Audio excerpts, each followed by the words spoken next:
एकजुटीनं पेटल रान तुफान आलया काळ्या भुईच्या भेटीला हे आभाळ आलया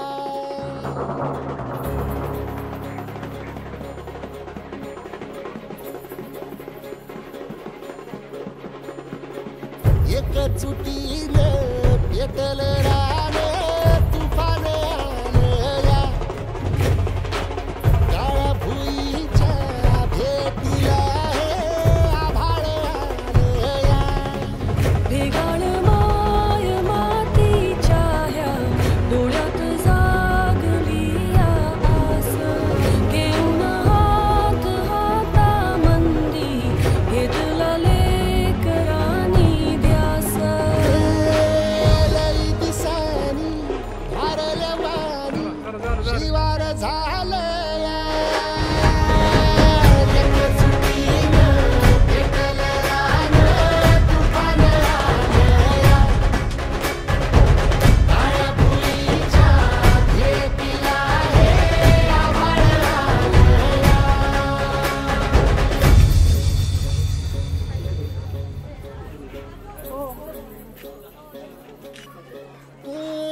पिचलेला इझलेला टाहो कधी न कुणा कळला तळमळलीस तू कर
तर आता आपण एक थोड्याच वेळात कार्यक्रमाला सुरुवात करत आहे. काही गट इथेच आहेत ते इथं येत आहेत. आताच आपल्या महाविद्यालयाचं पूजन झालेलं आहे. तर आता आपण आपल्या कार्यक्रमाला सुरुवात करूया.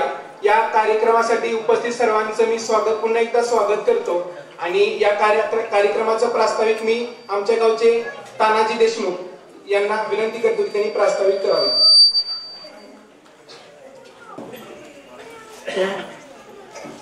पहिल्यांदा आपण ज्या सरसेनापतींनी प्रतापराव गुजरांनी इतिहासामध्ये पराक्रम रचला आणि या भोसरे गावचा झेंडा 7 समुद्रापार नेला, त्या प्रतापराव गुजरांचाच जो काही पराक्रम होता त्या पराक्रमाला साजेसं काम करणाऱ्या या गावच्या आणि त्याच नावानं जो शेतकरी गट स्थापन केला त्या महिलांसाठी आपण सर्वांनी जोरदार टाळ्या वाजवल्या. आणि ज्यांच्या मार्गदर्शनाखाली हे सगळं झालं, खऱ्या अर्थानं महाराष्ट्राला पाण्याचं महत्त्व आणि महाराष्ट्र पाणीदार करण्यासाठी कसोशीने प्रयत्न केले ते आदरणीय डॉक्टर अविनाशजी पोळ साहेब. आणि या भोसरे गावाला खरं तर जिथे कुठं संघटन होणार नाही, कोणी अगदी मनात सुद्धा आणलं नव्हतं की असं घडू शकतं, ते घडण्याचं काम ज्यांनी केलं ते आदरणीय विश्वासजी गुजर साहेब आपले. कामात व्यस्त असताना समाजाची जी नाळ असते ती नाळ जोडण्याचं काम नाळ कायम ठेवली असे हे व्यक्तिमत्व. आणि ज्या पाणी फाउंडेशनची सगळी टीम, जुनी सगळी मंडळी आली आहेत, नितीनराव आहेत, जितुताते आहेत, ही सगळी मंडळी, भोसले साहेब, निकम साहेब, सगळी मंडळी ज्याने डॉक्टरांनी दिशा दाखवायची आणि त्या दिशेचं अगदी यथार्थ पालन करायचं. कारण मी एका संघटनेत काम करतो, पण डॉक्टर साहेब एवढं सोपी गोष्ट नाही. आम्ही बघितलं, बरेच दिवस दगडं मारून बघितले, पण हे जे काम तुम्ही केलं ते नक्कीच त्याला सॅल्यूट करण्याजोगं काम आहे. 10ला तुम्हाला सलाम करावा असं हे काम तुम्ही उभं केलं आणि त्याला रूप आणून दाखवलं, त्याबद्दल परत एकदा सगळ्या पाणी फाउंडेशनच्या टीमचं मनापासून अभिनंदन. खरं तर गावचं काय सांगायचं आणि गावचा काय इतिहास, कारण सगळी रेश ना रेश, रेग ना रेग डॉक्टरांना माहिती आहे. पहिल्यांदा डॉक्टर इथं आले होते या भूमीमध्ये, तो गणेश उत्सवाचा काळ होता. त्यावेळी साहेबांनी मीटिंग घेतली होती आणि पाणी फाउंडेशन नावारूपाला येत होतं, येणार होतं, त्याची सुरुवात होणार होती. परंतु त्याच्या अगोदरच डॉक्टर साहेबांनी इथल्या लोकांची मीटिंग घेऊन आपल्याला असं करावं लागेल, काय करावं लागेल यासाठी गुजर साहेबांनी सगळी बरीचशी नवतरुण मंडळ जमली आणि त्यांनी ती दिशा दाखवली होती. परंतु एवढा मोठा त्याचा जनसागर होईल असं कुणालाही वाटलं नव्हतं. परंतु खेडेगावामध्ये जाऊन, गावागावामध्ये जाऊन लोकांना प्रवृत्त करून लोकांना याविषयी ज्ञान देण्याचं काम केलं आणि महाराष्ट्रामध्ये क्रांती उभी केली. अशा पद्धतीची क्रांती करणारे डॉक्टर. या गावचा इतिहास म्हणजे अगदी खरं तर सुरुवात 2002च्या दरम्यान आर रावांनी जे स्वच्छता अभियान काढलं होतं, ग्राम स्वच्छता अभियान, त्यावेळी सुद्धा हे गाव त्या स्वच्छता अभियानमध्ये पहिल्यांदा उतरलं आणि त्यावेळी तालुक्यामध्ये मला वाटतं तृतीय क्रमांकाला तसं. नुकतंच आमचे साहेबांचं सिलेक्शन झालं होतं 2000 आणि त्या दरम्यान हे काम झालं होतं. म्हणजे सुरुवात 3ऱ्या नंबरनं झाली होती तालुक्यामध्ये. आणि बघत बघत त्यावेळीपासून घेतलेला वसा 2017च्या पाणी फाउंडेशनमध्ये अगदी गावाची एकजूट झाली. गावाने ठरवलं, खरं तर त्यावेळेचा माहोल जर बघितला, आठवलं, सकाळी उठल्यापासून त्यावेळेचे 45 दिवस खरं तर आयुष्यातले ते फार मोलाचे दिवस होते. आणि ज्यांनी कधी उभ्या आयुष्यामध्ये खुरपण, येळा कशाला म्हणायचं, फावडं कुठं असतं, दांडा कसा बसवायचा, ह्या गोष्टी कधीच माहीत नव्हत्या. परंतु शहरातल्या पांढरपेशी लोकांनी सुद्धा जे गावचे भूमिपुत्र होते हे एकटे न येता आपल्या महिलांना, भगिनींना, अर्धांगिनींना घेऊन आले आणि सगळ्यांनी राब आपले 45 दिवस अहोरात्र. खरं तर माणसं गोळा होत नाहीत. आजही मला वाटतं इकडची संख्या वाढली, नंबर यांचा आला म्हणून संख्या कारण एकमेकाला साथ दिली पाहिजे. आणि त्यावेळी खरंच प्रचंड साथ दिली. त्यावेळी आपला 2रा क्रमांक आला. क्रमांकित आला हा महत्वाचा नव्हता. साहेबांनी त्यावेळी सांगितलं होती जी जिद्द हारायची नाही. परंतु त्यावेळीची जी काही 4 बंधाऱ्याची कामं आमची जी प्रामुख्याने झाली साहेब, जी कृषी खात्याच्या माध्यमातून 86 लाखाची कामं माघारी गेली होती. साहेबांनी स्वतः कर्ज काढलं, तेही सासऱ्याच्या पतसंस्थेत काढलं, मित्राच्या नावावर काढलं. म्हणजे असं इतकं सोपी गोष्ट नव्हती. आणि ते कर्ज काढलं, त्या कर्जातून जे काही बंधारे बांधले आपल्या सहकारी होते, भाऊशेठ, नितीन जाधव होते कॉन्ट्रॅक्टर, आणि ते पाणी अडवायचं 4 बंधाऱ्यांमध्ये मोठं काम उभं केलं. बाकी तर आपण कामं केलीच, परंतु त्या 4 बंधाऱ्यामुळं कित्येक लोकांच्या कांद्याचे ट्रक भरून गेले आणि लोकांच्या जीवनामध्ये खऱ्या अर्थानं लक्ष्मी आणण्याचं काम साहेबांनी केलं. माहित नव्हतं हे कर्ज भेटेल का, नंबर येईल का, परंतु लोकांचा विश्वास होता. लोकांच्या विश्वासापेक्षा साहेबांना विश्वास होता की 100% मी क्रमांक आणेन आणि आणलेल्या पैशातून परत मी कर्ज फेडेन आणि ते कर्ज फेडण्याचं काम केलं. पण अशा ठिकाणी कर्ज काढून गावाला सुद्धा पाणीदार करण्यामध्ये मोलाचं काम. त्यावेळी द्वितीय क्रमांकाला थोडीशी नैराश्य आलं होतं आणि ते नैराश्य जरा ह्या मंडळीने लेच मनावर घेतलं. ही मागाटली नाही, पण ह्या मंडळीने लेच मनावर घेतलं. सारखा पहिला नंबर असावा म्हणून लोकांच्या मनामध्ये असतं की पहिला यावं. परंतु स्पर्धा आहे त्यात पहिला, दुसरा, तिसरा हा महत्वाचा नाही. परंतु जे काही पाणी कितीतरी कोटी लिटर पाणी साठलं होतं आणि आजपर्यंत त्या साठलेल्या पाण्यावर आम्ही सर्व शेतकरी उपजीविका करतोय हे आम्हाला सार्वपणे सांगायला कसलीही लाज वाटत नाही. कारण ते झालंय काम आणि ते काम तिथं न थांबता पुढेही चालू राहतं आणि दुसऱ्यांदा परत एकदा एका तुम्ही फार्मर कप स्पर्धा सुरू केली आणि त्या फार्मर कप मध्ये बरीचशी मंडळी ढेपाळली. महाराष्ट्रामध्ये बरीचशी पुरुष मंडळी ढेपाळली पण महिला गटाने जी काय ताकद दाखवली आणि ते खरं तर आतापर्यंत हिशोब आमच्याकडेच असायचा. पैशाचा असो नाही तर शेतीचा असो अगदी काय पेरायचं काय काढायचं किती काढायचं हे आमच्याकडे असायचं. पण पहिल्यांद असं परिवर्तन झालंय की महिलांच्या हातामध्ये कुठल्या शेतामध्ये काय पेरायचं आणि कसं पेरायचं ते सांगायला लागले. आजपर्यंत त्याला अज्ञानात ठेवायचं कधी कधी गडी गटुळ घेऊन जायचं पेरले का नाही कळायचं नाही. नुसत्याच काकऱ्या उठवून की काय काय वेळ झालेले आहेत मग म्हणजे पण तो हिशोब दाण्याचा हिशोब महिलांनी घेतला आणि एका दाण्याचे खऱ्या अर्थानं 1000 दाणे करण्याचं काम महिलांनी केलं आणि उत्पन्न कसं वाढतं ते तुमच्या सगळ्यांच्या मार्गदर्शनामध्ये उत्पादन वाढवलं आणि हा पहिला ऐतिहासिक असा विजय महिलांनी संपादन केला. आणि तेवढ्यावर न थांबता गेल्या वर्षीची जे काय स्पर्धा झाली त्यामध्ये न थांबता परत सातत्याने चिकाटी दाखवली. बरीचशी मंडळी थांबली परंतु साहेब आणि जगदाळे साहेब लिहिण्याचं आणि माणसांचा आता बऱ्यापैकी शिक्षण झाल्यावर कधी एकदा शाळा संपतील पेन बाजूला टाकतोय अशी प्रत्येकाची अवस्था असते.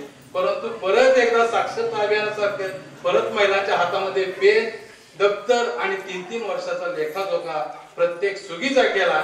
खऱ्या अर्थाने जे काही गरजेचं आहे आताच्या आधुनिक युगामध्ये शेतीचा तंतोतंत अभ्यास होणं गरजेचं आहे. शेतीचा ठोकताळा करणं गरजेचं आहे आणि तो ठोकताळा या महिला मंडळाने केला. त्यामुळे तुमचं मनापासून अभिनंदन करतो. पण आमच्या अभिनंदनापेक्षा महाराष्ट्रानं तुमचं अभिनंदन केलं आणि परत एकदा सरसेनापतींच्या नावाचा झेंडा खऱ्या अर्थानं आम्ही फक्त नाव सांगतो आम्ही प्रतापराव गुजरांचे वंशज आहे आम्ही गाववाले आहे परंतु प्रतापराव गुजरांचा विजय असो या घोषणा केल्यावर नक्कीच फडणवीस साहेबांच्या कानामध्ये भोसरे काहीतरी दुसरं आहे हे नक्कीच कळलंय. पण जाता जाता एक गोष्ट सांगतो जे विजयी झाले त्यांचं मनापासून अभिनंदन. परंतु दुसऱ्याचं चांगलं बघून सुद्धा चांगलं वाटणारी ही पिढी तुम्ही तयार करायला लागलाय नाहीतर इथं नाही वाढणार असते. पण न वाढता दुसऱ्याचं अभिनंदन करण्यासाठी जायगावचा गट आलाय मला वाटतं विकळेच आलाय. आमच्या संघटनेचे बरेचसे कार्यकर्ते आहेत विकळेमध्ये ते आले आणि इतर काय कोकराळे गावाने प्रचंड केलं होतं भोसरेने केलं होतं लोणीने केलं होतं. ही 3 गाव प्रामुख्याने पाणी फाउंडेशन मध्ये प्रचंड काम केलं होतं. त्याच्यासोबत लोणी कोरोली आणि धकटवाडी ही 4-5 गाव आहेत. तर मी तुम्हाला विनंती करतो की तुम्ही थोडस सीएम साहेबांच्या आणि इथले जे आमचे मंत्री साहेब आहेत त्या दोघांच्या कानामध्ये घालून हा प्रश्न लवकरात लवकर मिटण्यासाठी प्रयत्न केला तर अगदी आम्हा सगळ्यांना फार मोठा आनंद होईल आणि त्या आनंदाचे साक्षीदार आम्ही लवकर व्हावं यांची मनापासून इच्छा आहे. कारण ज्या बोरवेल आमची 8 एप्रिलला बंद व्हायची ती 15 मार्चला बंद झाली. तिथून पाणी बंद झाले असं बऱ्याच जणांचं झालंय. प्रत्येकाच्या 8-9 बोरवेल झालेले आहेत आणि हे करत असताना ते जर झालं तर आणखी ताकदीनं आम्ही उभं राहू. तुम्ही जे जे काय भविष्यामध्ये कराल खरं तर सर्वांनी प्रास्ताविक थोडी तुम्हाला माहिती नव्हतं माझ्याकडे असेल कारण आमचा संकेत एवढा बोलायला लागलाय म्हटलं बरं झालं आपल्या खांद्यावरचं कुठंतरी जातंय. आम्ही दुसऱ्याच्या जेवढं खांद्यावर बोजायचं आहे त्यात आनंद मानणार आहे आणि नवीन पोरं नवीन लोक तयार झाली पाहिजेत. जे तुम्ही करताय ते अतिशय चांगलं आहे. जिथं जिथं अगदीच गरज पडेल त्यावेळी सांगा आणि शक्यतो कोणाच्या ह्याच्यावर विसंबून राहता तुमचं तुम्हीच ताकदीनं करा.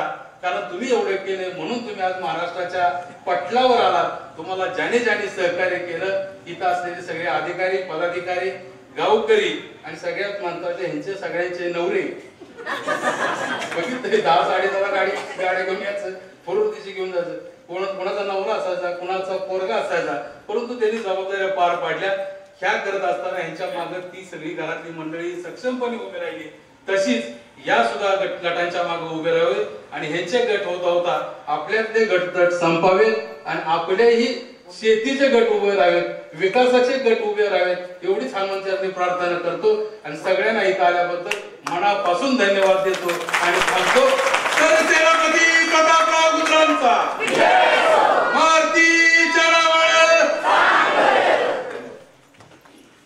आपल्या सर्व जिथं जमलेले शेतकरी गट किंवा आपल्या गावाला पाणीदार गाव होण्यासाठी ज्यांनी खरंच मोलाचं मार्गदर्शन केलं, त्या सर्व मार्गदर्शक गुरुवर्यांचा आपण आपल्या ग्रामस्थांच्या वतीने एक छोटासा मान सन्मान करणार आहोत. तर त्या अगोदर पाणी फाउंडेशनने जी आम्हाला शिकवण दिली की जी कधीही न सुकणारी फुलं जी तुमच्या हृदयात कालांतरापर्यंत राहू शकतात, ती फुलं आपण या सर्व मान्यवरांनी द्यायची आहेत. तर क्लॅप्स गो.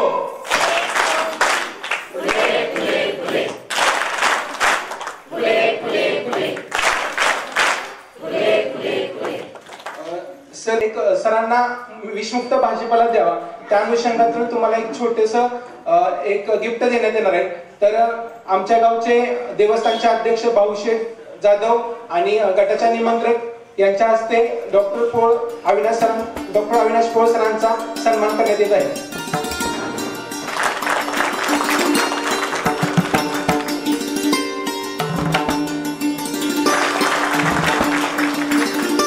संदेश कारंडे सर यांचा सन्मान सरपंच नितीन पाटील यांनी करावा.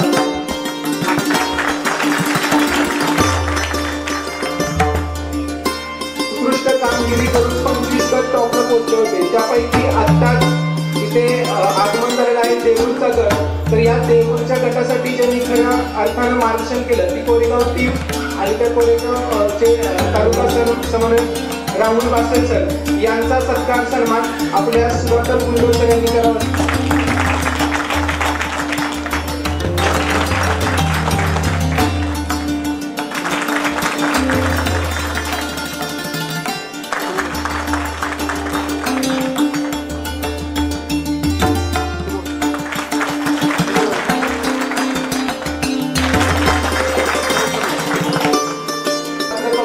मार्गदर्शन केलं म्हणजे कधी आम्ही त्यांचे विचार ऐकत असतो, कधी त्यांच्या कुटुंबाचा एक भाग करून काम केलं. ते खटाव तालुक्याचे समन्वयक जितेंद्र शिंदे तात्या यांचा सन्मान देवस्थानचे उपाध्यक्ष आबासू जाधव यांनी करावा, त्यांना विनंती करतो. दिनकर सर यांनी करावं असं त्यांना विनंती करतो.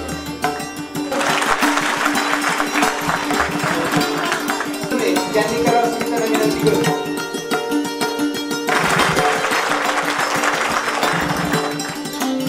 क्षीरसागर सर यांचाही सन्मान आपल्या गावचे सुनील अण्णा यांनी करावं असं त्यांना विनंती करतो.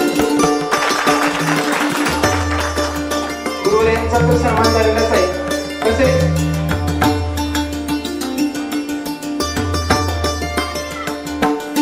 आजचा कार्यक्रम हा शेतकऱ्यांनी जर शेतामध्ये कष्ट करून चांगलं काम उत्कृष्ट काम केलं आणि उत्कृष्ट काम करून आपल्या कामाची एक पोचपावती त्यांना मिळाली, या त्यांच्याच पाठीवर काही थोडीशी आपल्याकडून काहीतरी कौतुकाची थाप पडावी यासाठी आजचा हा कार्यक्रम आयोजित करण्यात आला आहे.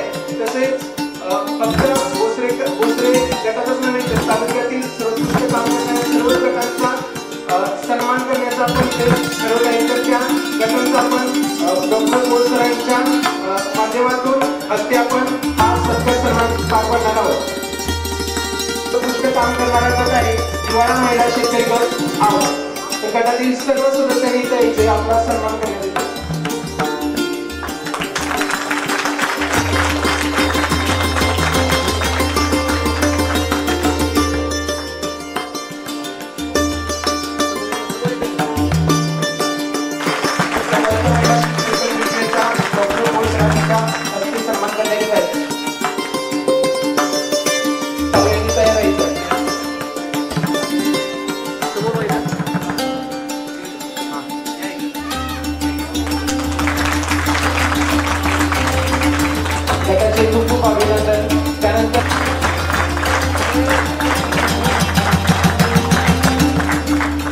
त्यानंतर खुशी कन्या महिला शेतकरी गट धकडवाडी यांनी तयार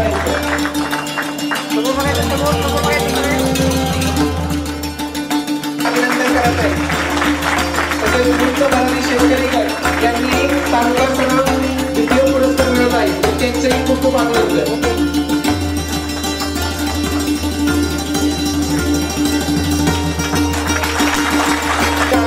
तरुण दाखवू शेती असा हा जिजाऊ महिला शेतकरी गट चालगाव यांचा सन्मान करण्यात येत आहे.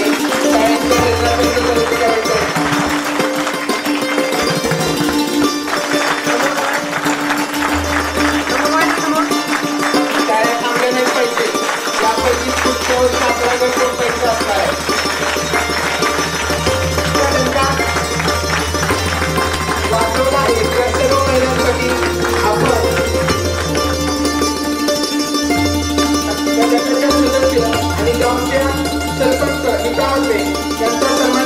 पुरस्कार प्राप्त करण्यात आहे.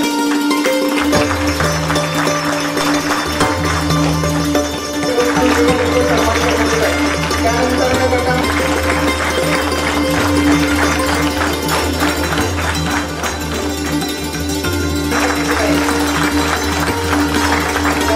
अर्चना सुंदर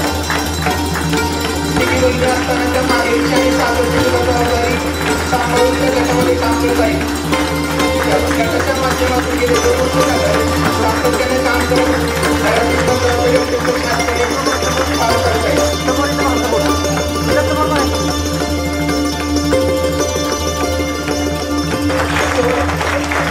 आणि कधी चेअरमन गटाची पण आणि गावची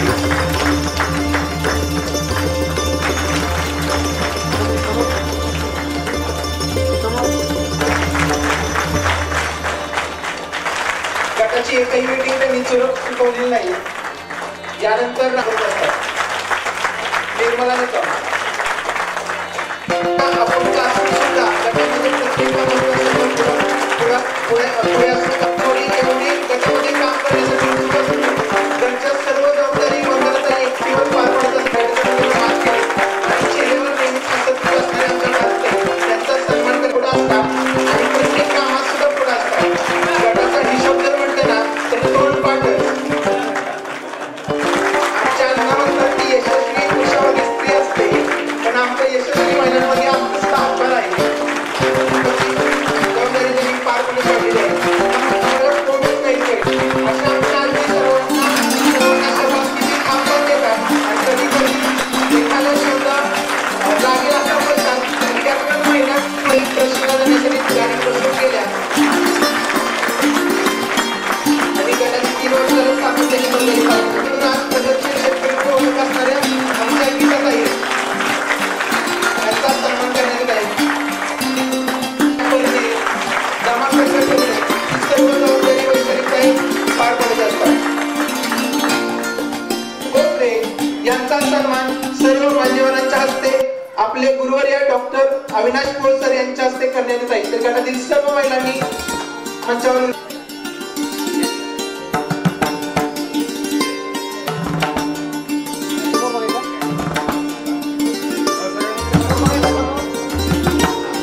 टाळ्यांचा आवाज कमी करतोय.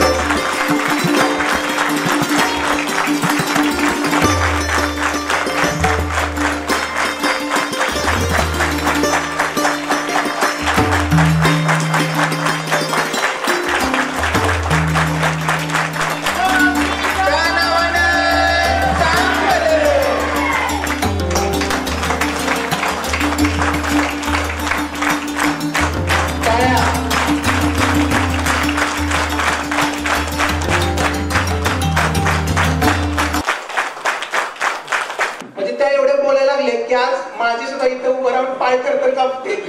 त्यांचे मनोगत ऐकण्यासाठी आम्ही आज हजर झालो की तुम्ही जे शेतामध्ये काम केलं आहे, शेतामध्ये काम करत असताना तुम्हाला जे वेगवेगळे अनुभव आले ते आपण त्या गटांचे काही मनोगत ऐकणार आहोत. तर आपण कृषी कन्या महिला शेतकरी गटामधून आशा जाधव यांना विनंती करत आहे की आपण आपले विचार थोडक्यात मांडायचे आहे. मी आशालता भास्कर जाधव, राहणार दगडवाडी. आमच्या गटाचं नाव कृषी कन्या महिला शेतकरी बचत गट. आमचं बचत गट स्थापन करत असताना मी उमेदची CRP म्हणून काम करत होते. त्या उमेद CRP काम करत असताना आमच्या मीटिंग मध्ये जो आम्हाला पाणी फाउंडेशनचा विषय सांगितला तो विषय घेऊन मी बऱ्याच बचत गटांच्या मीटिंग मध्ये तो विषय मांडला. त्यानंतर आम्हाला सरसेनापती प्रतापराव गुजर या गटाकडून गेल्या वर्षी 8 मार्च महिला जागतिक दिनानिमित्त उत्कृष्ट काम करणाऱ्या सर्व CRPंचा इथं सन्मान करण्यात आलेला. या सन्मानामध्ये त्यांनी आम्हाला बालेवाडीची गेल्या वर्षीची 2023-24ची फिल्म दाखवली. ते बघितल्यानंतर मलाही वाटलं की आमचं गाव खरंच म्हणजे खटाव तालुक्यात सुद्धा बऱ्याच गावांना माहित नाही की धकटवाडी गाव हे आहे म्हणून. म्हणजे जवळपासच्या गावाला माहित आहे की धकटवाडी गाव आहे पण आमचं गाव शक्यतो बऱ्याच लोकांना असं आहे की ते गाव माहित नाही. कारण रोड पासून आतमध्ये गाव असल्यामुळं दळणवळणाची सुविधा नसल्यामुळं हे गाव जास्त बाहेर माहित नाही. आणि गावामध्ये लोकसंख्या घर कुटुंब कमी असल्यामुळं दुसरा कुठला रोजगारही चालत नाही. आणि सगळ्या महिला आमच्यातल्या शेतीमध्ये काम करतात. त्यामुळे माझ्या डोक्यात असा विचार आला की नाही, आपलं पण गाव असंच कुठं मुलं होऊन त्या पण कुठंतरी असं पुढं आल्या पाहिजेत. या दृष्टिकोनातून मी नंतर एक अधिक सरांच्या बरोबर बोलून आमच्या गावामध्ये मीटिंग लावली. या मीटिंग मध्ये आम्ही बालेवाडीची फिल्म दाखवली आणि गावातून मी 8 महिला आणि 2 पुरुष घेऊन हे प्रशिक्षणला पंढरपूरच्या चिंचणी गावामध्ये गेले होते. त्यानंतर आमच्या गावामध्ये आम्ही प्रशिक्षण घेऊन परत आल्यानंतर भरपूर अडचणी आम्हाला आल्या. पहिल्यांदा आम्ही सर्व बचत गटांच्या मीटिंग घेतल्या. त्यानंतर मला जेवढे काय असे पुरुष मंडळी पण भरपूर सहकार्य करतात, त्यांच्याशी पण बोलून बघितलं. पण ते काय म्हणले की नाही, हे सगळं तुम्ही महिलांचं आहे, तुम्ही महिलांचाच गट करा, आम्हाला त्याच्यामध्ये घेऊ नका, कुठं लागेल तर आम्ही सहकार्य करू तुम्हाला. आम्ही याच्यातून असं एक 9 बचत गटातून अशा काय महिलांना बाबा स्वतःहून यायचंय, काय जणांना कन्व्हिन्स करावं लागलं, काय महिलांना आमच्यातल्या घरातल्या पुरुषांना सुद्धा समजून सांगायला किंवा घरातल्या आपल्या सासूबाईंना समजून सांगायला किंवा कधीही न काम शेतात करणाऱ्या महिलांना आपल्या नवऱ्यांना समजून सांगायला भरपूर अडचण आली. आम्हाला कमीत कमी हा गट बांधायला 1 महिना गेला. 9 ते 10 वेळा आम्हाला मीटिंग घ्यावी लागली गट बांधणी करायला. नंतर गट बांधणी झाल्यानंतर बरेच आम्हाला अजून पुढे पण अडचणी आल्या. म्हणजे आम्ही सगळ्या गोष्टीमध्ये नवीन होतो. पाणी फाउंडेशन मध्ये फक्त मलाच पाणी फाउंडेशनचा अनुभव होता. म्हणजे या भोसरे गावामध्ये श्रमदान करण्यासाठी मी ऑफिसच्या वतीनं ऑफिस स्टाफ मध्ये मी या गावामध्ये आलेले होते. त्यामुळे मला जरा पाणी फाउंडेशनचा अनुभव होता थोडाफार, की पाणी फाउंडेशन काय काम करतंय वगैरे. पण जसं की आता मी जसं बोलते म्हणजे त्या पद्धतीनं गावातल्या लोकांना समजून सांगणं खरंच कठीण गोष्ट असते. जेवढी किंमत या भोसरे गावाला माझी माहित आहे, तेवढी किंमत माझ्या गावाला माझी कळत नाहीये. म्हणजे सांगायचा उद्देश की या भोसरे गावामध्ये मी 14 वर्ष बचत गटांचं काम केलं सहयोगिनी म्हणून. पण या गावातल्या महिला जसं मला मान देतात किंवा गावातले बरीच लोक यामध्ये, नितीन पाटील असतील, हे आपले आता ते चेअरमन आहेत, अर्जुन दादा आहेत, हे सगळे मला ओळखतात. पण गावामध्ये मान सन्मान मिळवणं एवढं कठीण असतं की, पण मला माहितीये की आपल्याला जर पुढे जायचं असेल तर कोण काय बोलतंय ह्याच्याकडे न लक्ष देता आपण जितकं आपल्याला पुढे जाता येईल तितकं जाता आलं पाहिजे. आणि मग मी नंतर शेवट ठरवलं की नाही, आपल्या ह्या महिलाच आपल्याला पुढे घेऊन जाऊ शकतात किंवा आपलं गाव पुढे घेऊन जाऊ शकतात. आज मला सांगायचं एवढा आनंद होतोय की तालुका स्तरावर 2रा नंबर आमच्या गटाचा आलाय. तालुका स्तरावर 2रा नंबर आलाय. पण मला बऱ्याच गावातल्या मुलांनी, आमच्या जे तरुण मंडळी आहेत, जी आमच्यातली गणपती मंडळ आहेत, यांनी मॅडम आम्हाला तुमच्या गटाचा फोटो द्या, आम्हाला बॅनर लावायचे, आम्हाला हे करायचंय ते करायचे. आपल्या गटाचं खानच्या समोर एवढ्या मोठ्या स्टेजवर तुम्ही आपल्या गावाचं नाव घेऊन गेला. आणि मला 2-3 दिवस एवढे फोन येत होते, एवढे रस्त्याने मी चालली तर मॅडम आम्हाला फोटो भेटेल का, मॅडम आम्हाला व्हिडिओ भेटेल का. पण थोडासा असा प्रॉब्लेम झाला होता की बालेवाडीचा कार्यक्रम आम्हाला तिथं म्हणजे पुरस्कार घेता किंवा यांच्या सोबत आम्हाला फोटो काढता आला नाही. आमच्यातल्या एका महिलेला चक्कर आल्यामुळे आम्हाला कार्यक्रम अर्ध्यात सोडून यावं लागलं होतं. म्हणजे नंतर यासाठी आज आम्ही हा तास घेतला की डॉक्टर साहेबांकडूनच आम्ही पुरस्कार घेणार आणि हा फोटो आम्ही तिथं बॅनरला घेणार. यासाठी आम्ही हा तास घेतलेला होता. आणि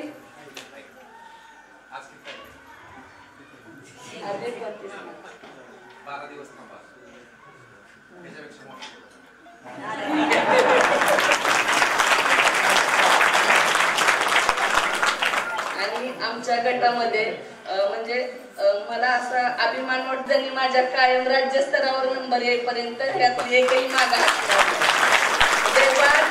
काही पण त्याच्यातच प्रेम वाढत चाललंय. आणि एवढं प्रेम आमचं वाढत चाललंय. एका वर्षात आम्ही एवढं एक म्हणजे एका जीवाने झालोय की असं वाटतच नाही की मला की हे 3 वर्ष पुढचे आम्ही जोपर्यंत राज्यात येत नाही तोपर्यंत आमच्याकडे शकते. आणि सरसेनापती गटाने हा कार्यक्रम आयोजित केला त्याबद्दल मी सर्वांचे धकटवाडी ग्रामस्थांच्या वतीनं तसंच आमच्या कृषी कन्या महिला शेतकरी गटाच्या वतीनं सर्वांचे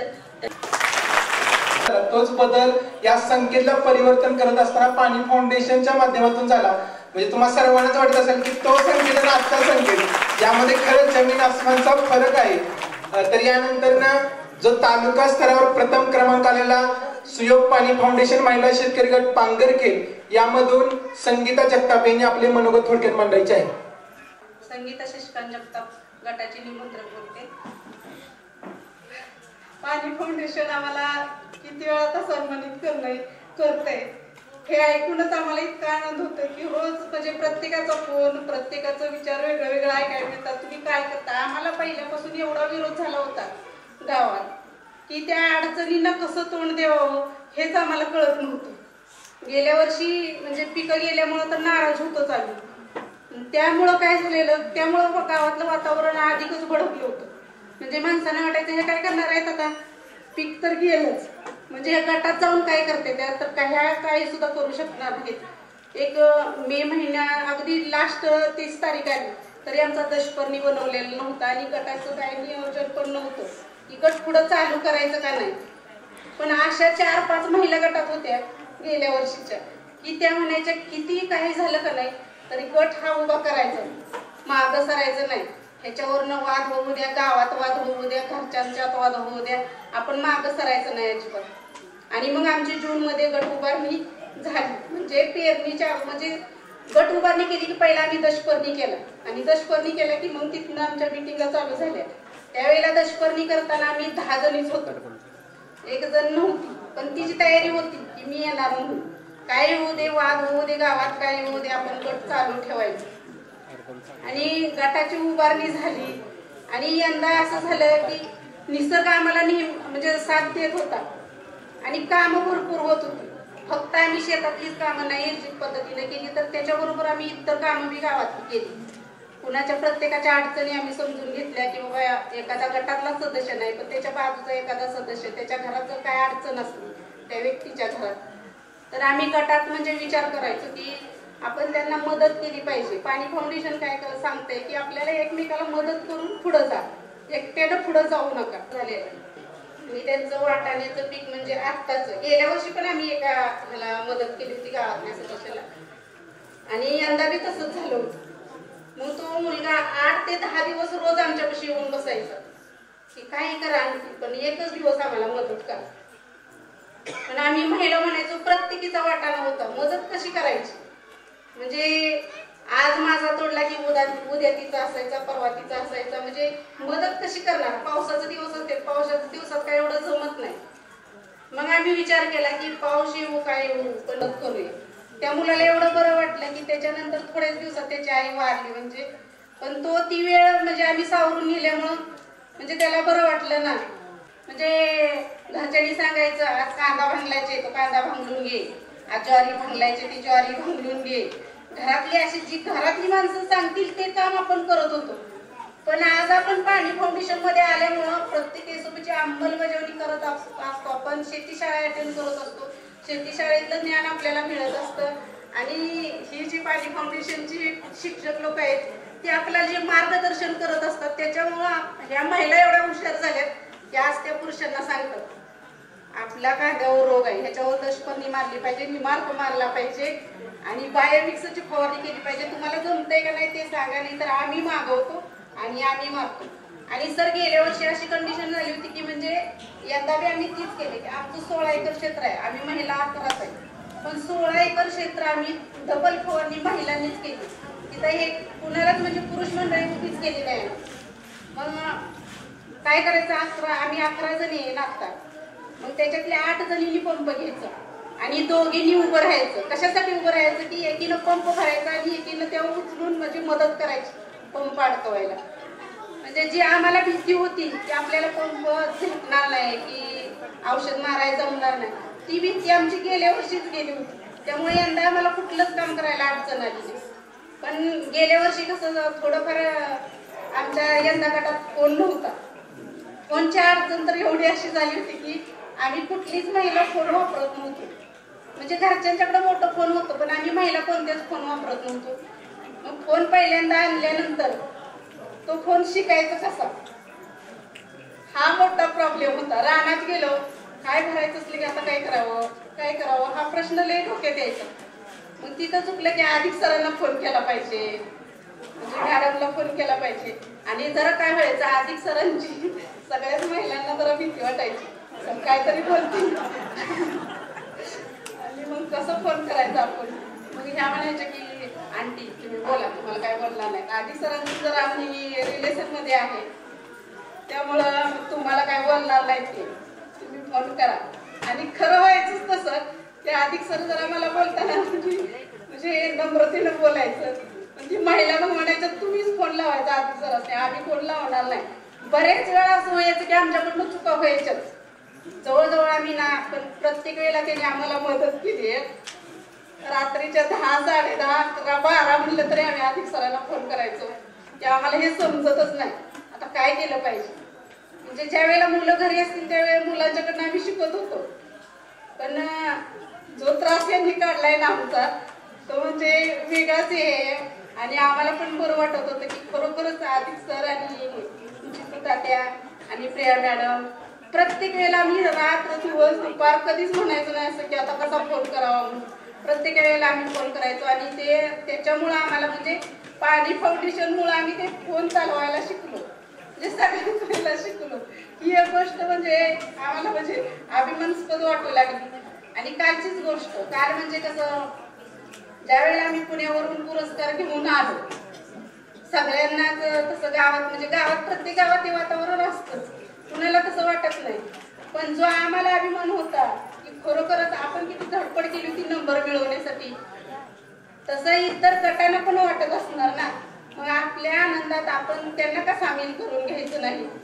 म्हणून मग आम्ही काल कार्यक्रम ठेवला होता. त्या कार्यक्रमामध्ये आम्ही तालुक्यातील सगळेच गट बोलवले, ते मान तालुक्यातील. आणि बक्षीस मिळावाची अपेक्षा नसते, पण हा जो मान सन्मान मिळतोय तो इतका महत्वाचा आहे की माझ्यामुळं माझ्या कुटुंबाला, माझ्या सगळ्या नातेवाईकांना सुद्धा किती अभिमान वाटतोय याचं समाधान आहे. इथं जमलेल्या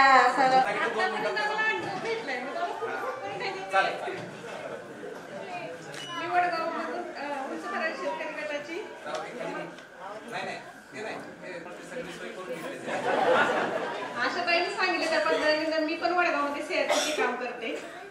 सीआरपी मध्ये माझ्या बचत गटामध्ये 30 बचत गट आहेत माझ्या ऑलरेडी गावामध्ये. जगदाई सरांनी येऊन आम्हाला ट्रेनिंग दिली होती, तिथं सांगितलं होतं, क्लिक वगैरे दाखवली होती. माझा थेट प्रश्न ताई, मीच मुलाखत घेतो, तुम्हाला ह्यातनं काय मिळालं त्या कामात? हे स्टेजमध्ये समोर राहायचं जे डेअरिंग आलंय ते ह्या गटामुळे आलं. माझ्या गटाला जास्त उत्पन्न पण भेटलं, शेतीचा अनुभव आला, सोयाबीन होतं. प्रत्येक म्हणजे गटाच्या प्रत्येक सदस्याला 50,000 रुपये फायदा झाला आणि कमी उत्पन्नात कमी पैशामध्ये भांडवलामध्ये जास्त पैसे भेटले. आता गावामध्ये गेल्यानंतर तुम्ही एवढं काम केल्यानंतर तुमचा सन्मान होतोय, लोक विचारतायत, गावामध्ये काही तुम्हाला विचारतात? अशा वेळेला झालं तसं गावातल्या लोकांची किंमत नसते, ती गोष्ट खरे. पण तरी सुद्धा आज आमच्या सोसायटीनं बोलून आमच्या गटाचा संकल्प घेतला, म्हणजे त्यांना कळून चुकलंय की बाबांनो खरोखर ह्या गटानं काहीतरी करून दाखवलंय वेगळं. त्यामुळे आशीचा किरण तरी आमच्या समोर उभा राहिला.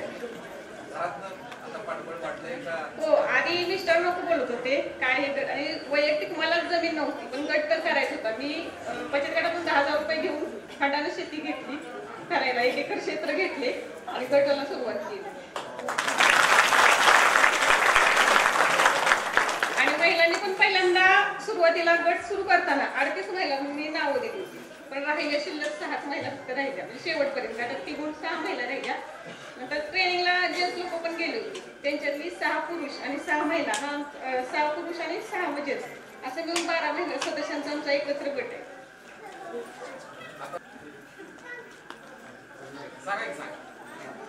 नमस्कार, मी गीता जितेंद्र बाबर, सरसेनापती प्रतापराव गुजर महिला शेतकरी गटाची सदस्य.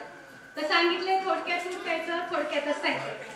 आमच्या गटात 2022 मध्ये गट स्थापन झालेला, ज्यात सगळ्या प्रत्येकाचा अनुभव असा आहे महिलांचा की त्यांच्या गावातून त्यांना सपोर्ट नव्हता, पण आमच्या गावात असा की पहिल्या वर्षापासून आमच्या गावातील सर्व गावकऱ्यांचं, ग्रामस्थांचं आमच्या गटावर अगदी पुरेपूर लक्ष होतं.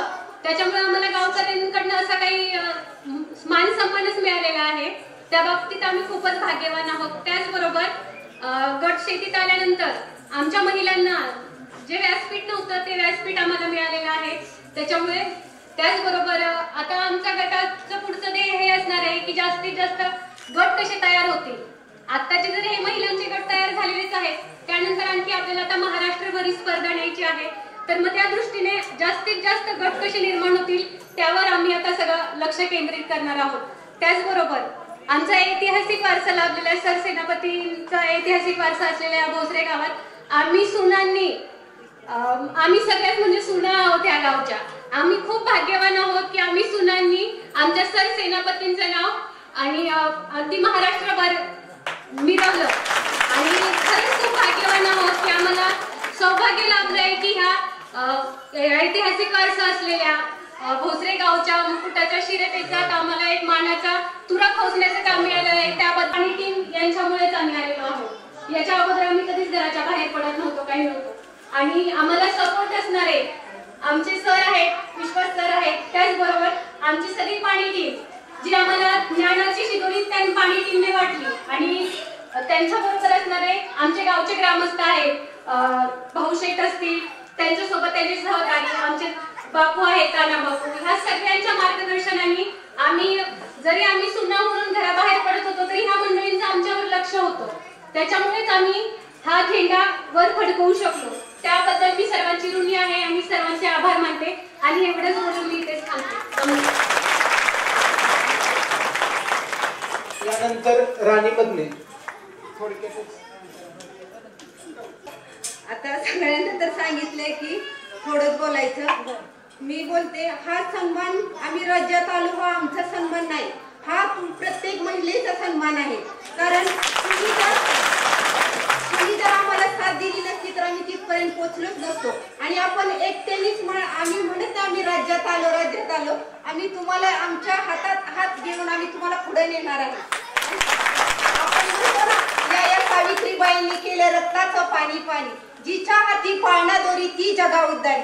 त्याप्रमाणे आपण कुणालाही एकमेकींना न विसरता न काय करता आपण एकमेकींच्या हातात हात घेऊन पुढे जायचे. आणि आपली काळी आई सगळे म्हणतात ना, ती आजार झाला आहे तर तो आजार बरा करण्यासाठी आपण गटाची चळवळ वाढवायची. आणि प्रत्येक गावात जी प्रशिक्षण मध्ये गोष्ट सांगितलेली की मुलगी वडिलांना पैसे मागती आणि ते पैसे त्याला देता येत नाही, ती प्रत्येक शेतकऱ्याची कहाणी आहे. आणि ती शेतकऱ्याची कहाणी बंद करायची असेल तर आपण गटाची चळवळ वाढवून ही चळवळ प्रत्येक घराघरात पोहोचली पाहिजे.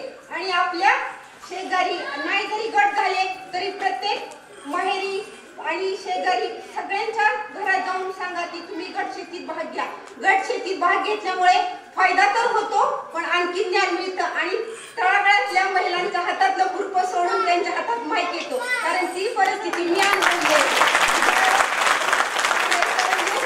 ज्यावेळेस वाजत होतो हा सन्मान असं स्वप्न सुद्धा वाटत नव्हतं की हा सन्मान आपल्याला मिळेल म्हणून, पण तो हा सन्मान खरं म्हणजे आमचे विश्वास नाना आणि हे सगळे पाणी फाउंडेशन टीम यांच्यामुळे मिळालेला आहे. आणि तो सन्मान हा प्रत्येक महिलेला मिळाला पाहिजे ही माझी विनंती आहे. आणि आपण फक्त गट चळवळ वाढवूया आणि आणखी प्रत्येक गावात गट तयार होतील याची भावना करूया. आणि एवढी म्हणून मी छोटेशी म्हणजे त्या महिला म्हणायच्या आधी तूच शिक की शॉर्टकट स्वीट आणि मग आम्हाला शिकव. खऱ्या अर्थानं राणीताईंनी म्हणजे सगळ्यांनाच भावनिक केलं, सगळ्यांच्या डोळ्यातून म्हणजे आनंदाश्रू आले. तर ह्या राणीताईंचं खूप खूप कौतुक. यानंतर गटातील शेवटचं मनोगत सांगणार तर आपल्या वैशाली गुजर, गटाच्या निमंत्रक, ज्या ऍप भरण्याचं आणि तालुक्यातील इतर गटांना जोडून ठेवण्याचं निविष्ठा खरेदी करण्याचं काम करत अशा आपल्या वैशाली गुजर. वैशाली पवन कुमार गुजर, सरसेनापती प्रतापराव गुजर, महिला शेतकरी गटाची एक सदस्य.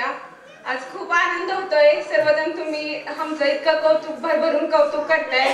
त्या गटामध्ये येऊन माझी म्हणजे गावात कोणा म्हणजे मी माहीतच नव्हते, माझी ओळख निर्माण झाली. या इतक्या साऱ्या मैत्रिणी तालुक्यातल्या एवढे गट एवढे ओळखीचे झाले आणि इथपर्यंत पोहोचलो ते. आणि तुम्ही एवढे सगळी गावकऱ्यांनी साथ दिली त्याबद्दल खूपच सर्वांचे म्हणजे मी नमन करते तुम्हाला. गावातल्या आमच्या सगळ्या बहिणी ह्या कार्यक्रमाला येतात, गट पण तयार केला म्हणजे आम्हाला क्षणोक्षणी त्यांची मदतही होते, त्याबद्दल त्यांचेही आभार आहेत. आणि माझ्या कुटुंबातले म्हणजे माझं बाळ छोट ते सासूबाई इतकं माझं म्हणजे मला सांभाळून घेतात, बाळाची काळजी घेतात सगळे म्हणजे खूप म्हणजे आता भरून आले. पण सगळ्यांचं खूप खूप आभार आहे आणि एवढं तुम्ही आमच्यावर विश्वास दाखवला आणि आम्हाला काम करायची संधी दिली. आता हेच आम्ही पुढं वारसा घेऊ बाबा, आपण एक शाश्वत शेतीकडे वळू की जी आपली जमीन जी हे होत आहे म्हणजे रसायनाचा वापरही करून तर तिला आजारी न पाडता एक तिच्यातलं कस एक तिचा कर्ब वाढतं म्हणजे तिनं जे आपल्यावर एवढे उपकार केले तिचे कर्ब म्हणजे उपकार फेडायची संधी म्हणजे आपल्याला एक मिळाली की आपण जास्तीत जास्त जैविक पद्धतीचा वापर करून शेतात म्हणजे तिची चांगल्या पद्धतीने ओटी भरल्यासारखंच आहे की आम्ही कमी रासायनाचा वापर करू. अशा पद्धतीने जैविक पद्धतीने जर आपण एक पाऊल पुढे घेतलं तर तीही आपल्याला भरभरूनच देणार आहे आणि पुढला आपला भविष्यातील जो आपली लहान मुलं आहेत किंवा पुढची पिढी जी घडणार आहे त्यांना आपण उत्तम दर्जाचं म्हणजे जे आपलं धान्य धुन्य असेल ते आपण देऊ शकू. त्याच्यासाठी आपण एक पाऊल घेतोय त्यामध्ये तुम्ही सगळ्यांचाच वाटा आहे. आपण जास्तीत जास्त गट तयार होतील तालुक्यातील होतील इतर महिला गटांनाही आम्ही आवाहन करते की आपण जास्तीत जास्त गट तयार करूया आणि ह्या जैविक म्हणजे विषमुक्त शेतीमध्ये आपण एक पाऊल टाकूया. यामध्ये आपली पाणी फाउंडेशनची पूर्ण टीम आपल्याला सोबत आहेत, आपले गावकरी आहेत, त्यांची सर्वांची साथ घेऊन आपण पुढे पुढे जात राहूया. महावितरायाचा आशीर्वाद तर आपल्या सोबतच आहे. तर तेवढं मी सगळ्यांना आणखी नमन करते. तुम्ही एवढे आमचे कौतुक केलं आणि अशीच आम्हाला साथ कायम द्या एवढंच बोलून थांबतो. सगळ्या ज्या महिला आहेत तेवढ्या तर स्टेजवर सुद्धा येऊ शकल्या नसत्या आणि पाणी फाउंडेशन मध्ये आम्ही कामही केली नसती. तर या सगळ्या गुरूंना सगळ्यात पहिल्यांदा म्हणजे या सगळ्यांचा आभार आणि मेन पाणी फाउंडेशनचा आभार. आणि पाणी फाउंडेशनला महिला म्हणजे कसं आहे की महिला कधी उमऱ्याच्या बाहेर गेलेलीच नसते. म्हणजे महिला जे काही त्याच्यामध्ये गुण त्यांनी जे निवडले आणि महिलांना जे हेरलं की जे सगळं काय करू शकतात ते सगळं घर जसं सांभाळतात ना तसं हे जग सुद्धा सांभाळायची तयारी आहे. आणि म्हणतो ना आपण 2 महिला आल्यावरती त्या काय करणार आहे, दोघी सुद्धा भांडत राहणार. 20-20 महिला 17-17 महिला कशा एकत्र येऊन काम करतात आणि कशा राज्य लेवलला जातात हे बघा तुम्ही. म्हणजे खरंच सगळ्या जे म्हणतो ना महिला ह्या दुर्गा आहेत, अष्टभुजा आहेत. जे सगळे गुण आहेत ते महिलांच्या मध्ये आहेत. मी कालही सांगितलं की एक जी घर आहे जर एखादा पती एक्सपायर झाला तर ती महिला जी आहे ना ते पूर्ण सगळं घर चालू शकतो. पण पुरुष तसं करू शकत नाही कारण पुरुष हा महिलेला नेहमीच म्हणजे मी म्हणते अधुरा आहे. कारण जसं आई बहीण आणि पत्नी जसं असेल तसं महिलांच्या मध्ये महिलांचे गुण हे पाणी फाउंडेशन हेरलं. तसेच आम्ही सगळे गट तयार केले आणि याच्यानंतर सुद्धा आता आम्हाला माहिती आहे की स्मार्ट शेती कशी करायची, त्या शेतीमध्ये सेंद्रिय पद्धतीने कसं करायचं हे सगळं आम्ही करूच आणि करणारच आहोत. आणि गट तर वाढवणारच कारण आता जे आमिर खान त्यांनी सांगितलं की आपल्याला पूर्ण महाराष्ट्र करायचंय. आज 4360 गट आहेत. फक्त आपण एक डॉक्टरकडे कसं जातो आपण आजारी असेल तर आपण डॉक्टरकडे जातो, पण शेती आजारी असल्यावर आपण काय करतो, फक्त जातो औषधाच्या दुकानामध्ये आणि म्हणतो की औषधं द्या. पण आता आम्हाला कळाले की त्याच्यामध्ये काय करावं लागेल ते. तर मी हे सगळं तर आम्हाला समजलं. आता याच्यानंतरच आपलं ध्येय काय, तर आमच्या गटाने असं ठरवलं की आपण सोलर ड्रायर करणार आहोत. सोलर ड्रायर म्हणजे जे शेतीच्या पूरक जे आहे, कांदा असेल, टोमॅटो असेल, जे आपण बांधावर झाडं लावू शकतो की गवती चहा असेल, कढीपत्ता असेल, गुलाब असेल, ही झाडं आपण लावून त्याची आपण ड्रायर पावडर तयार करून ते आपण बाहेर परदेशात विकू शकतो. आणि हॉटेल्समध्ये जसं आपण हॉटेलमध्ये बघतो ना ड्रायर पावडर जी असते ना, कांदा पावडर, टोमॅटो पावडर, त्या पावडरीमुळे सहसा कोणी एवढी चिरत बसत नाही. म्हणजे तिथं खूप उपयुक्त आहे. म्हणून मी असं आवाहन करते की जे आपल्या तालुक्यातले जे आपल्या सातारा जिल्ह्यामधले गट असतील तर तुम्ही शेती बरोबरच ह्या बाकीचे सुद्धा तुमच्या बांधावरती गवती चहा जरी असेल ना तर गवती चहाची पावडर, कढीपत्ता असेल तर त्याची आपण कढीपत्त्याची पावडर करू शकतो, गुलाबाच्या पाकळ्यांचं करू शकतो. म्हणजे आपल्याला थोडे आपल्या घराच्या शेजारी जरी जागा असेल ना तर तिथं आपण झाडं लावून त्या झाडांचं पुढं म्हणजे हे करून आपण त्याच्यामध्ये पावडर करू. मी तुम्हाला सविस्तर सांगेनच की जेव्हा आम्हाला गरज असेल कुठल्या ड्रायर पावडरची तर त्या गटांचे आपल्या सगळ्यांच्याकडे आपले नंबर आहेत. तर शेती पूरक तो आपण व्यवसाय करणार, शेती तर आपण करणारच आहोत, पण त्याच्याबरोबर आपण जर पूरक व्यवसाय केला ना तर आपण लाखो कमवू शकतो आणि आपली आर्थिक परिस्थिती वाढू शकते. दुसरी जी आम्ही केलेली की आपण कांदा चाळ, मला वाटतं कांदा आपल्याकडे भरपूर प्रमाणात, कांदा नंतर दर कधी वाढतो, ऑगस्ट मध्ये पाऊस झाल्यानंतर वाढतो. मग ते कांदा चाळीचं पण आम्ही वेबिनार ठेवलं होतं त्यावेळेला. तर त्याचंही सुद्धा आम्ही करणार आहोत की कारण आपण कांदा आपला भाव आपण ठरवला पाहिजे. आपण काय करतो आपल्या शेतीमाला आपण सगळ्यात काय म्हणतो की शेतीमालाला भाव नाहीये. बघा आपण पिकवतोय सगळं आपल्या हातात आहे पण हातात काय नाहीये, हमी भाव हातात नाहीये. जसं आता घेवडा जो आहे, सोयाबीनला तुमच्या पीक विमा आहे, घेवडा पिकासाठी सर मला परत एकदा भेटायचं आहे की घेवड्याला पीक विमा नाहीये. जो राजमा आम्ही केला त्याला पीक विमा नाही. त्यासाठी आम्ही निवेदन सुद्धा गेल्या वर्षी दिलं होतं तहसीलदार, प्रांत आणि कलेक्टर त्यांना, पण त्याचं काही झालेलं नाही. कारण घेवड्यासाठी सुद्धा पीक विमा पाहिजे. जे काही आपण करतो, आता आपण बी आपला पेरला सगळ्या गोष्टी, पण जे सर्वसामान्य आहेत ते पेरत नाहीत. मग घेवडा जो पीक आहे तो कडधान्यामध्ये यायला पाहिजे, कारण त्याच्यामध्ये पीक विमा मिळालेला पाहिजे. तसं म्हणजे त्या ज्या गोष्टी छोट्या छोट्या गोष्टी आहेत त्या आपण केल्या पाहिजेत आणि त्यासाठी आपण चळवळी केल्या पाहिजे. चळवळ आपण गट निर्मितीची तर करणारच आहोत, पण त्यांना काय सांगावं लागणार आहे, कारण सहसा कोणीही लगेच तयार होत नाही. आता एवढं झालेलं आहे की आपलं नाव झाल्यामुळे त्यांना काय वाटतंय. दुसरी गोष्ट एक रक्कम असते लोकांच्या डोक्यात, काय असतं की यांना बक्षीस मिळालं. अरे पण बक्षिसापेक्षा तुम्ही शिकला काय आणि तुम्ही काय अनुभव घेतला हे पुढच्या पिढीला हे कळायला पाहिजे. जे आपण सेंद्रिय कर्ब, सेंद्रिय जे आपण शिकलोय, 10 ड्रम थेरी शिकलेलो आहोत, सेंद्रिय गांडूळ खत शिकलेलो आहोत, वर्मी वॉश शिकलेलो, म्हणजे हे सगळं करून आपल्याला सेंद्रिय कर्ब वाढवायचे, आपल्याला जमीन सुपीक करायची. कारण ती पुढची जमीन जी आहे ना, पुढच्या पिढीला आपण चांगली जमीन द्यायची. जी मागच्या पिढीने आपल्याला दिली आणि मधला काळ आहे ना त्याच्यामध्ये रासायनिक आपण वापरून ती पूर्ण नापीक केलेली आहे. आणि जे कॅन्सरचे प्रमाण आहेत ना ते त्याच्यामुळेच वाढलेले आहेत. त्याच्यामुळे सगळ्यात महत्वाचं म्हणजे मला वाटतं आता तुरीच्या गटाने सुद्धा तेच केलेलं आहे की आम्ही सेंद्रिय कर्ब वाढवणार आहे.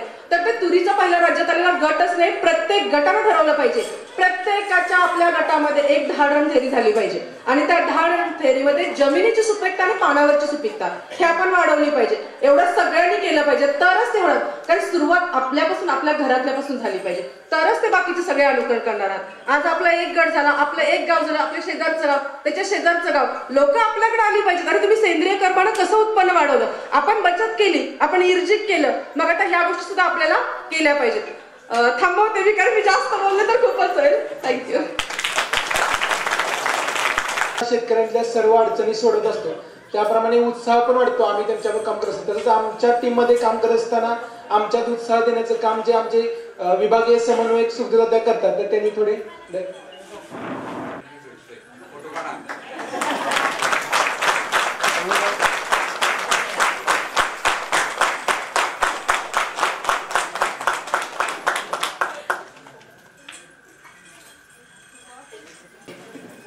व्यासपीठाच्या समोरील सर्व मान्य वेळेचं भान ठेवता.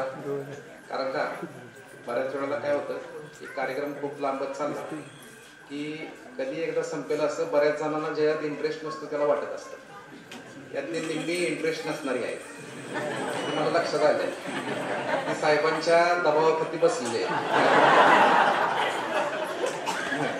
इकडची अजून एक 2 तास चाललं तरी त्यांना काय वाटणार नाही, पण इकडच्यांची चुळबुळ एकंदरीत परिस्थिती बघता म्हटलं आता मीच माईकवरती यावं.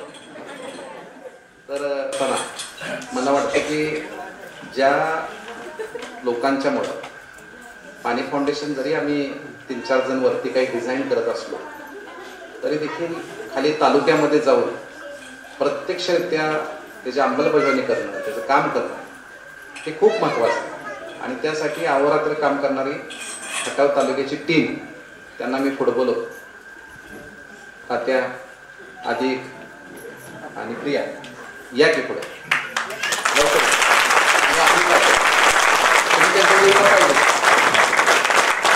त्यांच्यासाठी एकदा जोरदार टाळ्या होत्या की ज्यांनी तुम्हाला ही एक वाट दाखवली. बरोबर, बसा. यानंतर ज्या दृश्यपणे नाही पण अदृश्यपणे उभा राहिलेले विश्वास गुजर साहेबांसाठी बरोबर. धन्यवाद. एक चांगलं आंतरराष्ट्रीय व्यासपीठ मिळवून देणाऱ्या आणि सतत तुमच्याविषयी भरभरून माझ्याशी बोलणाऱ्या त्या उषाताईंसाठी एकदा जोरदार टाळ्या.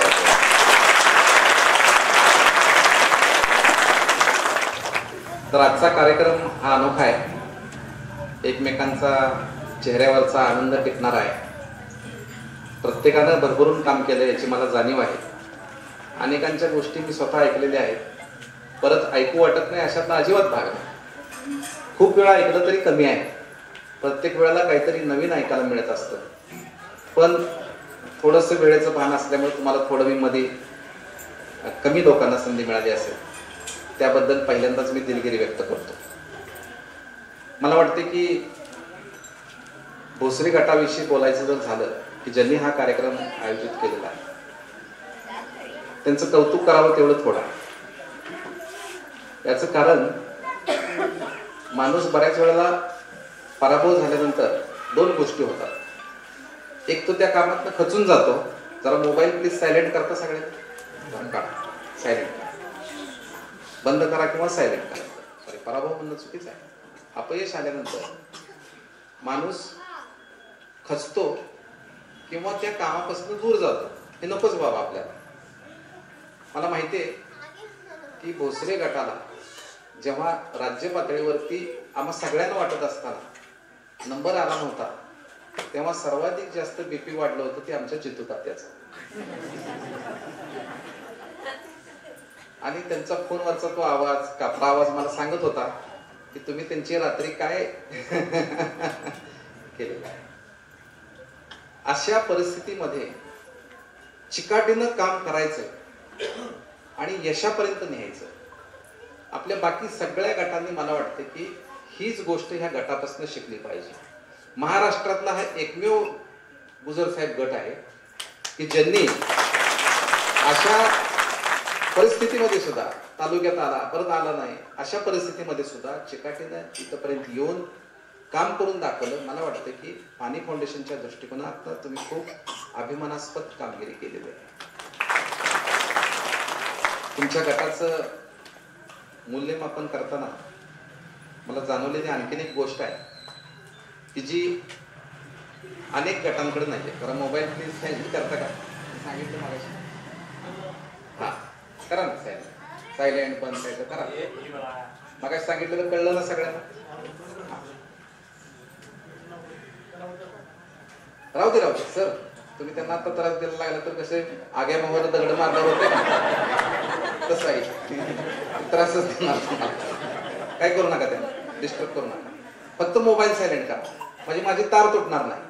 मला जे काही बोलायचं आहे ते तार तुटणार नाही. तुमच्या गटाचं अवलोकन करताना, मूल्यमापन हा शब्द मला वाटतं की चुकीचा आहे. अवलोकन करताना इतर गटांच्या मध्ये आणि तुमच्या गटामध्ये एक मोठा फरक होता की मला वाटतं की जगामध्ये देव प्रत्येक घरामध्ये निर्माण होऊ शकत नाही, म्हणूनच त्या सृष्टीनं प्रत्येक घराला आई दिलेली आहे. तुमच्या गटाला काय दिलं तर तुमच्या गटाला आई दिली. त्या आईनं सतारीच्या खुंटीला जशा तारा घट्ट बांधून ठेवलेल्या असतात, त्या घट्ट बांधून ठेवलेल्या तारा असतील तर सूर चांगला निघतो. तर त्याला जरा जरी त्यातली एक तार ढिली पडली तर त्यातनं सूर निघत नाही. ह्या आईनं तुमच्या एक काम केलं की ह्या सगळ्या ज्या तारा होत्या ह्या घट्ट बांधून विनेत बांधून ठेवल्या आणि त्यातनं आजचा सुंदर सूर निघाला, जो महाराष्ट्रभर देशभर तुमचं नाव अनेक ठिकाणी पोचलेलं आहे. मला वाटते की हे सातत्य, ही चिकाटी आणि अशी आई प्रत्येक गटाला. स्वर्गातनं एकदा देवदूत खाली आले, पृथ्वीवर आले आणि पृथ्वीवर आल्यानंतर संध्याकाळची वेळ होती. परत स्वर्गात जात असताना जाताना काय घेऊन जायचं म्हणून ते विचार करायला लागले. त्यांना आज जसं तुम्ही मला गुलाबाचं फुल देत होता तसं गुलाबाचं फुल दिसलं. त्यांनी आपल्या एवढ्याशा उजळीत गुलाबाचं फुल घातलं. त्याच्यानंतर परत जाताना दुसरी गोष्ट कुठली न्यायची तर त्यांना एक छोटंसं गोंडस बाळ दिसलं. ते छानपैकी त्यांच्याकडे बघून हसत होतं. त्याच्यातलं त्यांनी हसू आपल्या उंजळीत घेतलं. त्या बाळाकडे बघताना त्याच्या शेजारी त्याची आई उभी होती. तिच्या चेहऱ्यावरचं ते वात्सल्याचं प्रेम त्यांना फार भावलं आणि ते वात्सल्याचं प्रेम त्यांनी उंजळीत घेतलं. आणि उंजळीत घेतल्यानंतर आता परत स्वर्गात जायची वेळ झाली, संध्याकाळ झाली. ते स्वर्गात गेले.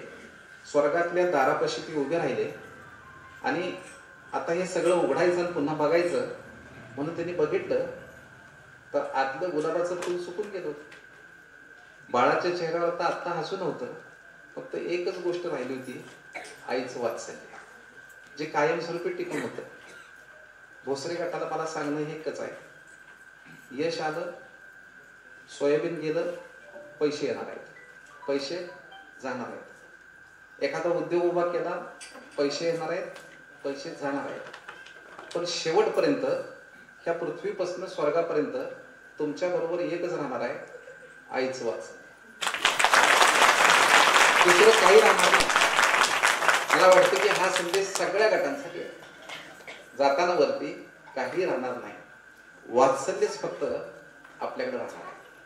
आणि म्हणून तुम्ही जे काम करताय यामधनं खरं तर आम्हाला देखील एक ऊर्जा मिळते, आम्हाला देखील काम करायची उर्मी भेटते.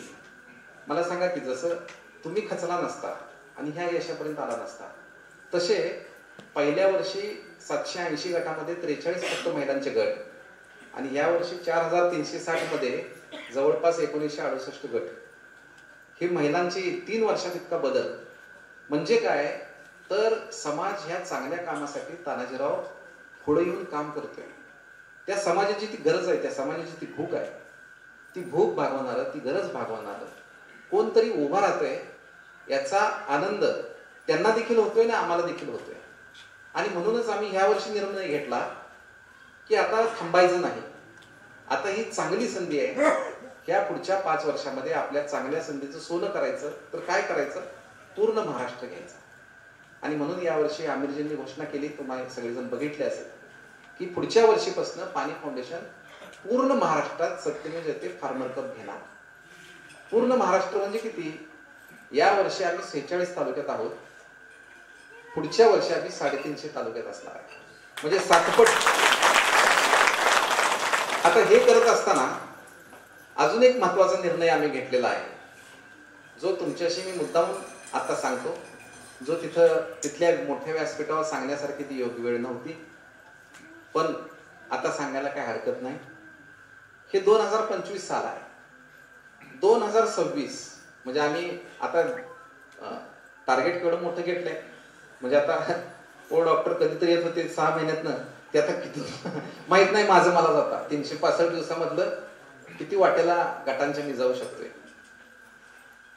ही झेप मोठी असल्यामुळं तयारी सुद्धा आम्हाला मोठी करायला लागणार आहे. म्हणून 2026 साली फार्मर कप स्पर्धा असणार नाही, ध्यानात घ्या. 2026 ला फार्मर कप स्पर्धा म्हणजे पुढच्या वर्षीचा बालेवाडीचा कार्यक्रम आहे का, नाही. काम थांबवायचंय का, नाही, काही नाही, नक्की ना, काम थांबवायचं नाहीये आपल्याला. 2027 ला ही स्पर्धा असणार का, त्यासाठी आम्हाला खूप तयारी करायला लागणार आहे. म्हणजे आज आमच्याकडे असलेले तालुका समन्वयक, आमच्याकडे असलेले ट्रेनर, ट्रेनिंग सेंटर, याचं प्रचंड. आणि दुसरं ज्या सगळ्याची तुम्हाला भीती वाटते त्याचं नाव आहे ऍप. बरोबर आहे. ह्या ऍप मध्ये आम्ही खूप सुटसुटीतपणा आणतोय. हे सुटसुटीत ऍप तयार करायला कमीत कमी 11 ते 12 महिने जाणार आहेत. त्यामुळं हा जो पिरियड आहे हा आम्हाला, मग आता हा निर्णय आम्ही का घेतला, समजा आम्ही परत 2026 ला स्पर्धा घ्यायचं ठरवलं तर बघा आमची ही सगळी टीम कशात जाते, गावं गोळा करा, माणसं गोळा करा, एसटीत टाका, चिंचणीला न्या, इकडं न्या, बरोबर, ट्रेनिंग सेंटरवरनं आली एसओपीत अडकवा, ही सगळी टीम त्यामध्ये अडकलेली राहणार. मग पुढच्या वर्षी एवढं व्यापक काम करत असताना आमच्या टीमला सुद्धा आम्हाला तेवढं ट्रेनिंग द्यायचं आहे. त्याचं कारण असं आहे की आता हे एका तालुक्यात आहेत, काय म्हणतोय मी, एका तालुक्यात आहेत 3 जण. आता हे एखाद्या वेळेला 3 तालुक्यात जाणार आहेत 3 जण. मग त्यांच्यासाठी काय वेगळी ट्रेनिंग असणार आहे, हे असणार आहे. हे सगळं नवीन येणाऱ्या टीमला, नवीन ट्रेनर्सला, आमच्या जुन्या असलेल्या टीमला, ह्या सगळ्यांना ट्रेनिंग देण्यासाठी आम्हाला प्रचंड वेळ जाणार आहे. आणि म्हणजे पुढचं वर्ष आमच्या दृष्टीनं खूप व्यस्त आहे, म्हणजे पाणी फाउंडेशनच्या दृष्टीनं खूप व्यस्त आहे. म्हणून आम्ही हा निर्णय घेतला की हे जर झालं, स्पर्धा जर घेतली तर आपल्याला हे उडी जी मारतोय आपण ती मारता येणार नाही. म्हणून पुढच्या वर्षी स्पर्धा असणार नाही, पण सन्मान असणार आहे. सन्मान असेल, तो कसा करायचा, काय करायचा हे देखील होईल. परीक्षण असणार का, नसणार, परीक्षण नसणार. परीक्षा नसताना आमचे भोसरेकर काय करतायत हे पण आम्हाला बघायचं. त्याचं उत्पादन किती वाढतंय, ते एकत्र राहतात का, हे देखील मॉडेल आहे. बघा आता कसं आहे, एक गाजर आहे बक्षीस म्हणून एखाद्या वेळेला 15 जण एकत्र आहे, पुढच्या वेळेला म्हणणार बक्षीस नाही, कशाला उगाच त्या कविताताईच्या मागे लागायचं, जाऊ दे म्हणणार. परीक्षा नसताना खऱ्या अर्थानं तुमची परीक्षा चालू झालेली आहे. आता बघूया की तुम्ही काय करताय. आणि मग यामध्ये जे टिकून राहतील मला वाटते की ते पुढच्या 5 वर्षामध्ये क्रांती करतील. येणारा काळ जगामध्ये तुम्हाला किती जरी म्हणत असला तर शेतीच आहे. मी आज सांगतो तुम्हाला, येणारा काळ हा शेतीचा आहे. याचं कारण भारताला लाभलेली सर्वाधिक मोठी देणगी 3 ऋतू हे जगाच्या पाठीवर खूप कमी देशांमध्ये आहे. प्रचंड मोठ्या प्रमाणात थंडी, प्रचंड मोठ्या प्रमाणात उन्हाळा. आज चीन सारखं एवढं बलाढ्य राष्ट्र आहे, पण ह्या बलाढ्य राष्ट्रामधल्या निम्म्या राष्ट्रामध्ये पाणी नाही. आज आपल्या शेजारी असणारे अरब कंट्री पाणी नाही. आज आपल्या शेजारी असणारा बांगलादेश आणि श्रीलंका प्रचंड मोठ्या प्रमाणात सुनामी येते आणि शेतीच्या शेती सगळी पाण्याखाली जाते. म्हणून बांगलादेशनं खूप चांगलं धोरण घेतलेलं आहे. बांगलादेश फक्त भातावर असलेला देश अवलंबून आहे. या देशाने ठरवलं काय तर आपण जगाला कापड पुरवायचं. कपडे, जगात सर्वात जास्त कपडे कोण पुरवत असेल म्हणजे आपण इथं बसलेल्यापैकी 50% लोकांच्या अंगावरचे कपडे हे बांगलादेशमधनं येतात. मग त्या देशानं धोरण ठरलं की आपल्या इथं नैसर्गिक समस्या आहे, मग आपण वेगळ्यावर काम करूया. आपल्या देशानं ठरवलं पाहिजे आपल्या इथली संपत्ती काय, स्वॉट टेक्नॉलॉजी म्हणतात, स्ट्रेंथ, विकनेस, ऑपॉर्च्युनिटीज. यामध्ये आपल्याकडं स्ट्रेंथ काय तर आपल्याकडे असलेले 3 ऋतू. दुसरं आपल्याकडं असलेली मॅन पॉवर, मानवी शक्ती. ही खूप मोठी आपली शक्ती आहे जगामध्ये, जी जगाला आपण वापरू शकतो. म्हणून या पुढच्या काळामध्ये मला वाटते की जी शेती आहे, मी पुन्हा रिपीट करतो, परवा सुद्धा मी बोललो होतो, एकत्र येऊन गटानं आहे. पुढची शेती बेडवरची, थेंबावरची आणि झाकूनच आहे. हे पुढच्या 10-20 वर्षातलं चित्र आहे. आणि म्हणून जेव्हा तुम्ही एकत्र असाल तेव्हाच त्या गोष्टी करू शकणार आहे. एकटा माणूस BBF मशीन घेऊन खरेदी करू शकत नाही. 2 एकर जमीन आहे माझी आणि मी BBF न पेरणी करतोय, शक्य आहे का? नाही. गट आहे, शक्य आहे. एकटा माणूस शेती आपली सगळी झाकू शकतो का वातावरण बदलायचा फटका? नाही. समजा गट आहे, एकत्र काम करू शकतो. मला आनंद वाटतोय की 2-3 गटांचा गेल्या 2-3 दिवसामध्ये मी जे बघितलं, अनुभवलं. मी निकाल लागल्याच्या दुसऱ्या दिवशीच थेट पुण्यातनं निघालो ते पहिल्या आलेल्या तुर्ची गटाला जाऊन भेटलो. तुमच्याकडे पण संध्याकाळी येणार होतं, पण तात्या म्हणले की असा मोठा कार्यक्रम आहे त्यामध्ये या. त्या तुर्ची गटाला मी सहज विचारलं की तुमचं पुढचं धोरण काय. तर ते म्हणले पैसे जे आहेत ना हे आमच्या दृष्टीने त्रास झालाय, आम्हाला नसले तरी चालते, हे आम्ही असेच ठेवून देऊ, आम्हाला माहित नाही, तुम्ही सांगा पुढं काय करायचं. पण ते पैसे बाजूला ठेवतो म्हणते. आमचं एकमेव धोरण आहे म्हणते आमच्या सगळ्या गटाचं, 20 जण आहेत आपण गटामध्ये, आम्ही आमचा सेंद्रिय कर्ब 1 वर नेणार. केवढं मोठं धोरण, सेंद्रिय कर्ब 1 वर नेणार. आणि त्यांनी त्या दिवशी माझ्या समोर शपथ घेतली की आज माती परीक्षण करणार पुढच्या आठवड्यात आणि पुढच्या 5 वर्षामध्ये आमच्या प्रत्येकाचा सेंद्रिय कर्ब हा 1 वर असणार. म्हणजे त्यांनी केवढं लॉंग टर्म विचार केला, शाश्वत शेतीचा, शाश्वत बक्षिसाचा नाही. मला वाटतं की ही खूप मोठी घेण्यासारखी गोष्ट आहे.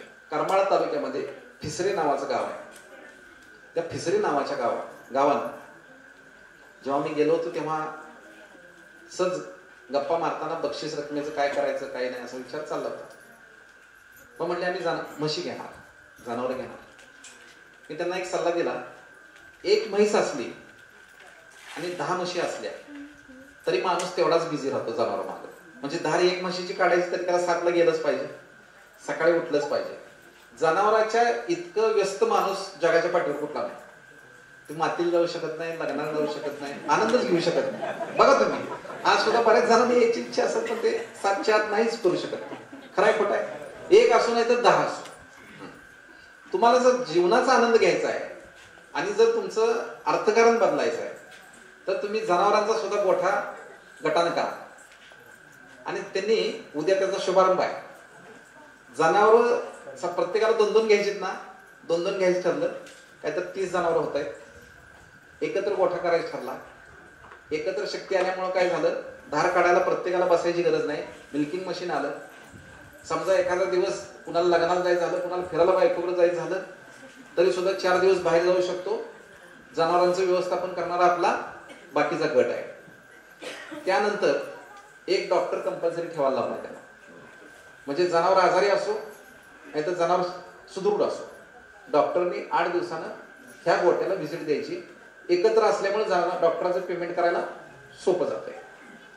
त्यानंतर दूध जे निघणार, ह्या दुधाची इंडस्ट्री ही डेअरीच्या हातात ठेवू नका, तुमच्या हातात ठेवा. याच्या अगोदर गेले 6 महिने त्यांना एक सर्वे करायला लावला आहे. 6वा 7वा वेतन आयोग कुणाला मिळतो, प्राध्यापक किती, डॉक्टर किती, इंजिनियर किती, CA किती, तलाठी किती, ग्रामसेवक किती, शिक्षक किती, ही यादी काढायची. तुमचं दूध साधारण किती निघतील ह्याच्या 1.5 माणसाला जाऊन भेटायचं आणि तेवढं ग्राहक तुम्हाला मिळून जाईल. 70 रुपये 80 रुपये तुम्ही जो काही दर ठरवाल, आखरी दूध त्यांना घालायचं. एक थेंब पाणी मिसळणार नाही. ज्या दिवशी तुम्हाला वाटेल बंद करून टाका. आता हे दूध ट्रान्सपोर्ट करायला सगळ्यांनी जायची गरज नाही. आता 2 पोरं ठेवा गटातलीच, ज्याला जमीन कमी आहे, ज्याला जमीन कमी आहे, अर्धा एकर आहे, त्याने ह्या उद्योगात गुंतवा. कारण तो त्याच्या इंडस्ट्रीमध्ये फार वेळ देत नाही. मग ह्या इंडस्ट्रीमध्ये काय, दूध पोचवायला गेला, लिटर मागे त्याला 5 रुपये द्या. म्हणजे 100 लिटर 200 लिटर दूध गेलं पोचवण्याची, त्याला रोज 1000 रुपये चालू झाले. प्रेमानं पोचवलं का नाही माणूस, बरोबर आहे. आणि त्यामुळं उद्यापासून त्यांचा हा उद्योग चालू होतो. मला वाटतं की ह्या ज्या शक्ती आहेत गटांच्या, ही जी ताकद आहे, हे आपल्या भागामध्ये आपण काय करू शकतो याच्यावर विचार करा. आणि तो विचार मला वाटतंय आपली शेती, म्हणजे तुम्हाला आता पहिलं ज्ञान कशातलं आहे तर शेतीतलं आहे, आणि दुसरं ज्ञान कशातलं आहे, जनावरातलं आहे. याच्या पुढे जाऊ नका आता इतक्यात. बऱ्याच वेळेला अनेक लोक अनेक सांगतात, मुरघासाचं युनिट टाका, ते टाका. मग नंतर आपण सहज काही वर्षांतर विचारलं गेलं ना, ते चांगलं आहे म्हणते, पण त्यानं मारुतीच्या पेंडीत बोट घातलेलं असतंय. हा, मानवी स्वभाव आहे, एकत्र राहत नाही माणूस फार. आपली घरं राहिली का, सगळी मोठी घरं सुद्धा तुटली का नाही, बरोबर आहे. ह्याच्यातला सगळ्यात मोठा धोका आहे तो पैसा आहे. जेव्हा पैसा येतो तेव्हा भली भली घरं तुटतात. आपलं गट काय हो, किरकोळ आहेत त्याच्या पुढे, आहे की नाही. आपले गट ह्या सगळ्यांच्या, म्हणजे सकाळी आपण जर TV उघडला आणि जर आपण बघायला लागलो एकमेकांची भांडणं, ती तुमच्या भल्यासाठी आहेत का, शेतकऱ्याचं कल्याणासाठी आहेत का, अजिबात नाही. त्यांचे उद्योग नीट चालणार म्हणून एकमेकांच्यातली भांडणं आहेत. मग ती इतकी मोठी माणसं पैशावरून जर तुटत असतील, आपण का एकत्र राहू, हा एक प्रश्न आहे. मला आठवते आत्ता सहज गुजर साहेब, मी एका जिल्ह्यामध्ये होतो, जिल्ह्याचं पण नाव सांगत नाही, गावाचं पण नाव सांगत नाही. आमचा कॉर्डिनेटर घेऊन गेला, सर फार चांगला गट आहे म्हटला, महिलांचा गट आहे. मी सगळं बघितलं, मला खूप आवडला. मग गाडीत बसल्या त्याला मी म्हणलं की हा गट राज्यात येणार आणि राज्यात आल्यानंतर 6 महिन्यानंतर एकमेकांच्या ओळख बसणार. त्याला काही सुधारलं नाही. सर एकदम मी म्हणलंय एवढं तुझ्यापुरतं असू दे म्हणलं, लक्षात ठेव म्हणलं. तो गट आमच्याकडे राज्यात आला आणि मी म्हणलं तसंच 6 महिन्यानंतर एकमेकांच्या ओळख बसला. इतक्या टोकाला भांडणं केली. सरपंचांनी मला फोन केला, काय करावं, मी इतक्या ह्यानं ताकदीनं उभा केला, मला इतकं वाईट वाटतंय. आणि त्या म्हणलं सरपंच साहेब, तुम्हाला बीपीची गोळी लावून घ्यायची नसेल तर त्यांना मिळालेले पैसे सगळ्यांना एकमेकींना वाटून द्या, त्या सुखी तुम्ही सुखी. तसंच झालं, परत गट कुठं दिसणार. सर हे यशाचं मोठं धोका आहे, यशातला मोठा धोका आहे. जोपर्यंत यश नसतं ना तोपर्यंत संघर्ष करतो आपण, आणि जेव्हा यश येतं तेव्हा श्रेयवाद चालू होतं. माझ्यामुळं ती आलती गटात, ती काय सांगते आता मस्त बोलते पुढं पुढं. ध्यानात घ्या, पेपर मधल्या बातम्या, टीव्हीवरचा इंटरव्ह्यू चालूच होतंय ते. हा, मग नंतर घरामधनं, अगं तू इतकं सकाळीपासून रात्रीपर्यंत नुसता गट करत होतीस, पेपरला नाव आलंय का तुझं, नाव दुसऱ्याच आहे बघ. घरातला लगेच ते टोकत असतो त्याला, काय तुझं नाव आहे का पेपरला. पेपरचं गणित असं आहे की बऱ्याच वेळेला पेपरमध्ये बातमी सगळी तुम्ही नावं दिलेली असतात. एखादं तानाजीराव बसले किंवा म्हणजे बसले, कुठे गेले का गेले, ठीक आहे, ते सगळं लिहितात बातमीत. कोण डॉक्टर आलते, विश्वास गुजर होते, सुखदेव तात्या होते, ह्या गटातल्या ह्यांचा सत्कार झाला, एवढ्या महिला उपस्थित होत्या. ते जे कॉम्प्युटर टाईप करायला बसलेलं असतोय का नाही तिथं, किंवा ती बातमी मोठी झाली, आपल्या पेपरमध्ये एवढी मावणार नाही म्हणून तो शेवटचा कॉलम उडवतो, शेवटच्या कॉलमला वर घेतो. कारण पहिल्या कॉलम मध्ये आम्ही उपस्थित असतो, शेवटच्या कार्यक्रमामध्ये आभार मानण्याचं नाव लिहायचं आणि मधली उडवायची. तो कॉलम जातो वर, पण गावाला भांडण लागते ती त्याला कळत नाही. हे यशाचा धोका आहे. त्यामुळे ह्या सगळ्या धोक्यांपासून दूर राहावा. आज जसं एकमेकांचा आदर करताय, प्रेम करताय, तसंच काही होऊ द्या. म्हणजे एखाद्या वेळेला कसं आहे, टीव्हीवरती गेला ज्याच्याकडे बोलण्याची कला आहे, टीव्ही वाल्याची गरज, ज्याला बोलता येते चांगलं त्याला पुढे घेतलं जातं. म्हणजे मागे एका गावामध्ये असंच झालं होतं की गावामध्ये श्रमदान चालू होतं गुजर साहेब चांगलं, आणि माध्यमं आली की एक व्यक्ती होती ती चांगली बोलायची म्हणून माध्यमं त्याच्याकडेच जायची. त्याचा संध्याकाळी फोन आला, साहेब म्हटलं उद्यापासून श्रमदान बंद पडतंय. म्हटलं का? म्हटलं ते गावातली म्हणाला ह्योच पुढं पुढं करतो म्हणजे टीव्ही वाले आले. म्हटलं आता एक काम करतो, पुढच्या वेळेला जेव्हा माध्यमं येतील तुमच्या गावामध्ये तेव्हा जो तुला असं म्हणतोय त्याला पुढं आण. मग त्याला पुढं आणला, त्यानं जोरदार सुरू केलं. आमच्या गावात बघा लय सीसीटीव्ही बसवले. सीसीटीव्ही नाही, सीसीटीव्ही. त्याला बोलवून घेतलं, हे अख्ख्या महाराष्ट्रात तुझं जाणार आहे म्हणजे, तुझं ज्ञान अख्ख्या महाराष्ट्रात जाणार आहे. काय करायचं? परत बोलायला उभं राहणार का? पहिला गडी होता तोच बरा होता? नाही म्हणतात साहेब, पहिलाच बरा होता. माध्यमांची गरज हे चांगलं समाजापर्यंत जावं चांगलं, म्हणून ती व्यक्ती बोलवली असते. म्हणून मला वाटतं की हे जे धोके आहेत ह्या धोक्यांपासून पूर्ण दूर राहावं. म्हणजे सगळ्यात महत्वाचं काय माहितीये का, एक सात्विकता आली पाहिजे आपल्याला. की काय नाही, मला मिळालं तर आनंद, नाही मिळालं तर दुःख. मी दुसऱ्याच्या आनंदामध्ये माझं सुख मानते. ही जेव्हा भाव निर्माण होईल, तेव्हा भोसऱ्याला मिळालं, देवरच्या गटाने म्हणलं नाही पाहिजे त्यांना सारखं त्यांचं हे असंच वाकडं होतं, तुम्हाला माहिती आहे का? आम्हाला माहित होतं, त्यांनी फवारणी केल्याच नाही. मग आपल्याला नाही, मी उदाहरण दिलं बरं का, तुम्ही कशाला तुम्ही म्हणाल अजिबात तसं नाही, आपली माणसं तसं नाही. पण मी एक समाज मन सांगतो तुम्हाला. लगेच ते इतकं त्रास म्हणजे काय काय ठिकाणी आम्हाला पाहायला मिळतो. कधी कधी 4 दिवसानंतर मला सत्यजितला वाटत असतं, डॉक्टर ही स्पर्धा आपण घेऊया किंवा नको. स्पर्धेमुळे इतकं बिघडत असेल तर मग मी त्यांना समजून सांगतो, 4360 गट, त्यातले बिघडलेले किती? 10 सुद्धा नाही. 4350 मीठ आहेत ना सत्यजित, वांग किडकं बघायचं नाही म्हणलं, चांगली वांग्याची पाठी बघायची म्हणलं आपण. आणि मग त्यातनं पुन्हा मी परत कामाला लागतो. हा आमचा दरवर्षीचा अनुभव आहे.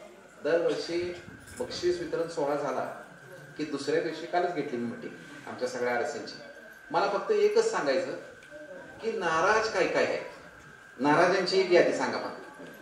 मग ते नाराजांची यादीमध्ये मग पुढच्या वेळेला सोल्युशन्स काढत असतो. आणखी मी देखील अभ्यास करतो की ह्या असं नाराज आहे, मग ह्याला काय केलं पाहिजे.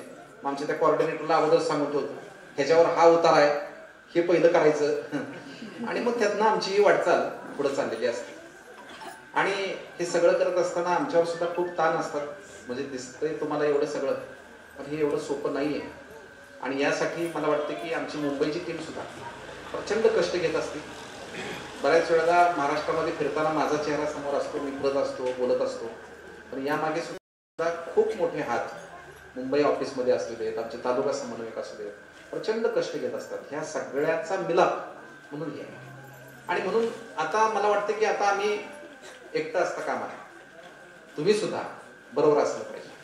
आता आज सगळ्या गटांना एक एक्सरसाइज देतो. आता आपण महाराष्ट्रात जाणार, बरोबर आहे.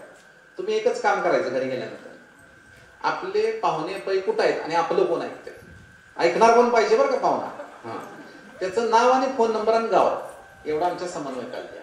एवढंच काम. बाबा कविताताई म्हटल्या काही नाही, माझे डॉक्टर साहेब पाहुणे मान तालुक्यात आहेत, हे आहेत, आपले ऐकायला आहेत.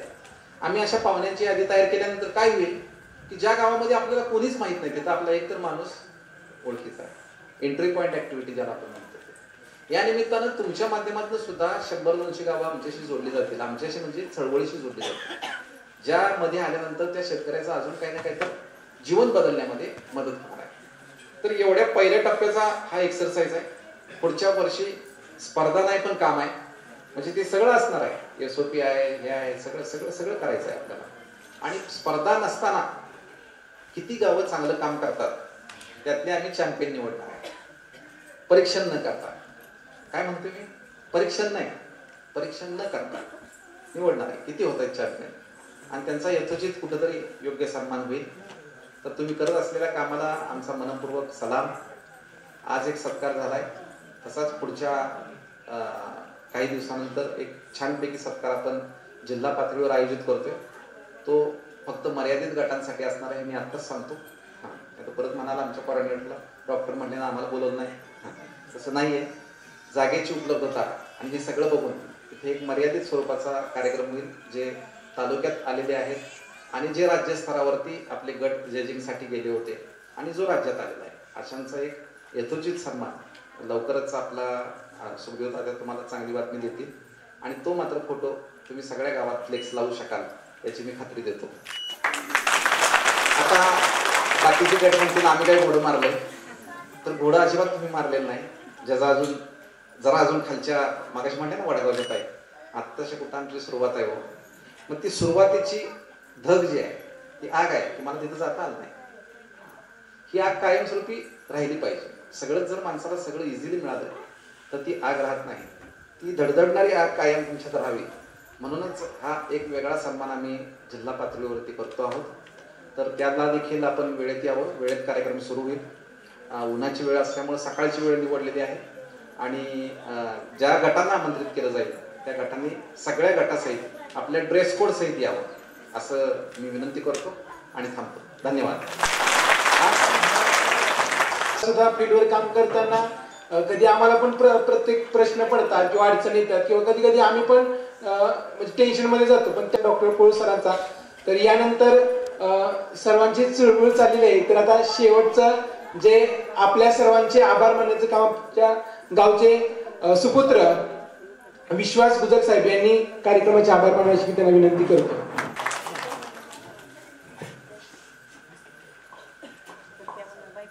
सर्वांचे आभार म्हटले की कार्यक्रम संपेल म्हणून आभार आणि मनोगत असं एक 5 मिनिटात संपवतो. मान्यवर व्यासपीठ आणि उपस्थित बंधू आणि भगिनींना सर्वप्रथम आभार मी पाणी फाउंडेशनचं मानेन की तुमच्या चळवळीमुळे आम्हाला एक दिशा मिळाली. त्याला जे निमित्त होतं ते आपले डॉक्टर अविनाश पोळ सर, आपले तर खूप खूप आभार. कारण तुम्ही जर का ती दिशा दिली नसती आम्हाला तर आम्ही आज इथं नसतो. प्रत्येकाला दिशा देणारा कोणतरी असतो. म्हणजे आम्ही बऱ्याच वेळेला बघतो की आपण शाळेत जर का तुम्ही बघितलं तर खूप विद्यार्थी हुशार पण असतात, परंतु ज्या वेळेला मध्यम वय झालं किंवा पुढं आयुष्यात सक्सेस मिळाला का नाही मिळाला तर प्रत्येक हुशार विद्यार्थीला सक्सेस मिळतोच असं नाही. कामातलं सातत्य, चिकाटी, पॉझिटिव्हनेस आणि तुम्हाला येणाऱ्या अडचणीत तुमचा गुरु किती साथ देतो तुम्हाला आणि तुमची मित्रमंडळी कोण आहे याच्यावर खूप तुमचं यश अवलंबून असतं. तर आम्हाला आपल्यासारखे मार्गदर्शक मिळाले, आम्ही स्वतःला खूप भाग्यवान समजतो. यानंतर गावकऱ्यांचं आभार मानावं एवढं तर कमीच आहे. अशी गावं खूप कमी आहेत की म्हणजे आता आपण मगाशी सुद्धा कार्यक्रमात बघितलं असेल काही महिलांनी जी आपापली मनोगत व्यक्त केली त्यामध्ये प्रत्येकीचं हे रडगाणं होतच की मला गाव तर सोडत माझ्या घरातले पण मदत करत नाही. भोसरेकरांनी मात्र एक दोघींनी कोणीतरी बोललं, मला वाटतं गीता बोलली की भोसरेकर तर मदत करतातच करतात पण घरातले पण करतात. म्हणजे ही खरंच म्हणजे आपण आपल्या सौभाग्याचा क्षण आहे. आपण खरंच स्वतःला खूप नशिबवान समजलं पाहिजे. म्हणजे प्रत्येक यशोगाथा जशी मी म्हणतो म्हणजे पाणी फाउंडेशनच्या वेळेला सुद्धा आम्ही सर काढली होती अशी की माणूस समोर दिसला तर त्याची आम्ही एक यशोगाथा लिहू शकतो, प्रत्येकावर एखादा निबंध लिहू शकतो. अशी या मंडळींचे, ह्या फक्त मंडळीच नाही तर यांच्या सोबत ज्यांनी काम केलेलं आहे, ज्या दृश्य हात आहेत, मग आमचा संतांना असेल, संजयांना असतील, प्रत्येक जण म्हणजे जया वहिनी असतील आमच्या, म्हणजे लहान बाळांना किती वेळ सांभाळायचं, त्या माऊलीनं किती काम करायचं त्याला काही मर्यादाच नाही. माझी आई स्वतःची, मी ज्या वेळेला शाळेत असायचो त्यावेळेला माझा एखादा मित्र जरी घरी आला तरी तिला फार राग यायचा. आज तिचं अख्खं कुटुंब 20 जणांचं रात्रंदिवस तिथं राबत असतं पण ती आनंदाने करते. हा जो बदल आहे हा जो बदल आहे तो केवळ आणि केवळ तुमच्यामुळे घडला. छोटस उदाहरण माझ्या मुलीचं देतो. माझ्या आईला तिची नातवंड 10वी पास झाली किंवा 12वी पास झाली की काहीतरी सोन्याचं आपलं छोटं मोठं करायचं आणि पास झाला असं कर तसं कर. माझ्या मुलीने ज्यावेळेला हिचा फोटो बघितला मुख्यमंत्र्यांच्या सोबत, ती आली आणि आईला, मी तर तिच्यासोबत नसतो, मी कल्याणला राहतो, ती आईला म्हणाली अरे आपली आजी राज्यात दुसऱ्या तिला काहीतरी द्या. पण ती गेली आणि तिच्या पॉकेट मनी स्वतःचे पैसे स्वतः बँकेत ठेवलेले, तर ते बँकेतले पैसे काढले आणि तिला कानातले घेऊन दिले.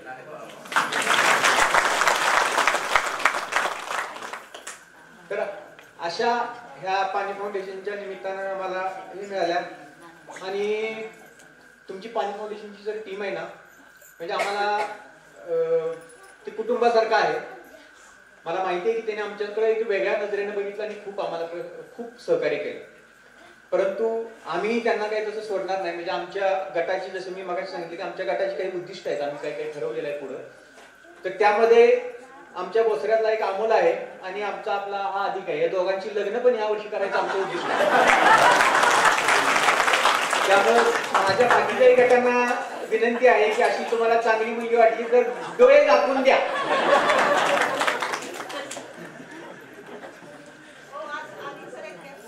आधी सरांचं सांगितलं, दोघांचं सांगितलं. सर आम्हाला म्हणजे आपण खरं तर आज आनंदाचा क्षण आहे. आपण तुम्ही खूप कष्ट केलेला आहे. हा दिवस येण्यासाठी तुम्ही 3 वर्ष काय राबलेला आहात आम्हाला माहिती आहे. 2022 साली स्थापन झालेला हा गट 2024 साठी म्हणजे इथपर्यंत पोहोचलाय. लहान असं म्हणतो की आपण लहान मुलाचे पाय पाळण्यात दिसतात, तर लहान असताना 3 वर्षाचं बाळ असताना तुम्ही जर काही एवढं करू शकता तर 20 वर्षाचे असताना काय कराल, गगनाला भिडाल. फक्त तुम्ही सातत्य ठेवा. आणि आपला कितीही डॉक्टरांनी सत्कार केला, काही झाला, त्यांनी कितीही आपल्याबद्दलचं चांगलं म्हटलं, तरी मी तुम्हाला सांगतो मनातून की त्यांना अपेक्षित जे असलेलं आहे ते अजून आपण काही दिलेलं नाही. तर ते जर का द्यायचं असेल ना, तर अजून आपल्याला खूप मोठ्या प्रमाणात शाश्वत काम करण्यासाठी कष्ट करावं लागणार आहे, याची जाण ठेवा. डॉक्टर सर, कार्यक्रमाच्या अगोदर 2-3 दिवसापूर्वी आम्ही एक व्हिडिओ कॉन्फरन्स घेतली होती आणि मी यांना 3 प्रश्न विचारले आमच्या गटाला, की म्हटलं रिझल्ट आता तुमच्या हातात नाही, तुम्ही तुमचं काम केलेलं आहे, ह्यातून 3 गोष्टी घडणार आहेत. काय घडेल? एक तर तुम्हाला कोणतेही गेल्या वर्षी सारखं कोणतेही पारितोषिक मिळणार नाही. मग आपण काय करायचं, काम करायचं का नाही? तर त्या म्हणल्या नाही करायचं. मग दुसरं असं होईल की तुम्हाला गटातलं बक्षीस म्हणजे पहिला नंबर येणार नाही, परंतु कुठंतरी तुम्हाला काहीतरी महिलांच्या गटातलं वगैरे काहीतरी बक्षीस मिळेल. मग काय करायचं? तर ते म्हणले नाही, तरी पण काम करायचं. आणि मग समजा असं गृहीत धरा की तुम्हाला राज्यातलं पहिलं बक्षीस मिळालं, तर संपलं सगळं, मग काय करायचं? नाही म्हणलं तरी पण काम करायचं. मी तुम्हाला खात्रीशीर सांगतो त्यांच्या वतीनं की पुढच्या वर्षी स्पर्धा नसल्या तरी यावर्षी जेवढं आम्ही काम केलेलं आहे त्याच्या दुप्पट काम करणार. आपण सर कोणत्या तरी त्या गाईंच्या यांचं एक मॉडेल सांगत होता. आमचं हे 2 महिन्यापूर्वीचं मॉडेल आहे.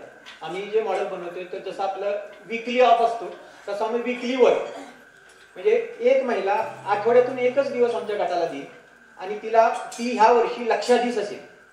प्रत्येक महिला आमच्या गटाची लक्षाधीश असेल. त्याचं मॉडेल काय असेल आम्ही फार चांगल्या पद्धतीने तयार करतोय आणि ते पाणी फाउंडेशनला अभिमान वाटेल असं असेल. मला 100% खात्री आहे. म्हणजे मी 3 वर्षापूर्वी ज्या वेळेला इथं बसलो होतो, अमोल त्या खांबाला उभा राहिला होता आणि त्यांनी मला असं सांगितलं की सर असा गट स्थापन करायचे. त्यावेळेला आपण म्हणाला की 42 गट आहेत अख्ख्या. तर त्यावेळेला मी त्याला सांगितलं होतं की ठीक आहे जर का, आणि त्याच दिवशी संध्याकाळी आपली मीटिंग होती पाणी फाउंडेशनची. लकीली मी इथं होतो गावात. तर मी त्याला सांगितलं की जर का आपण करणार असो तर पहिला एक गट जो असेल तो फक्त महिलांचा असेल. तर त्याला ते पहिल्यांदा ते पटलं नाही, परंतु तो आता माझा शब्द हा आदेश मानतो आणि मग त्याने ते मांडलं.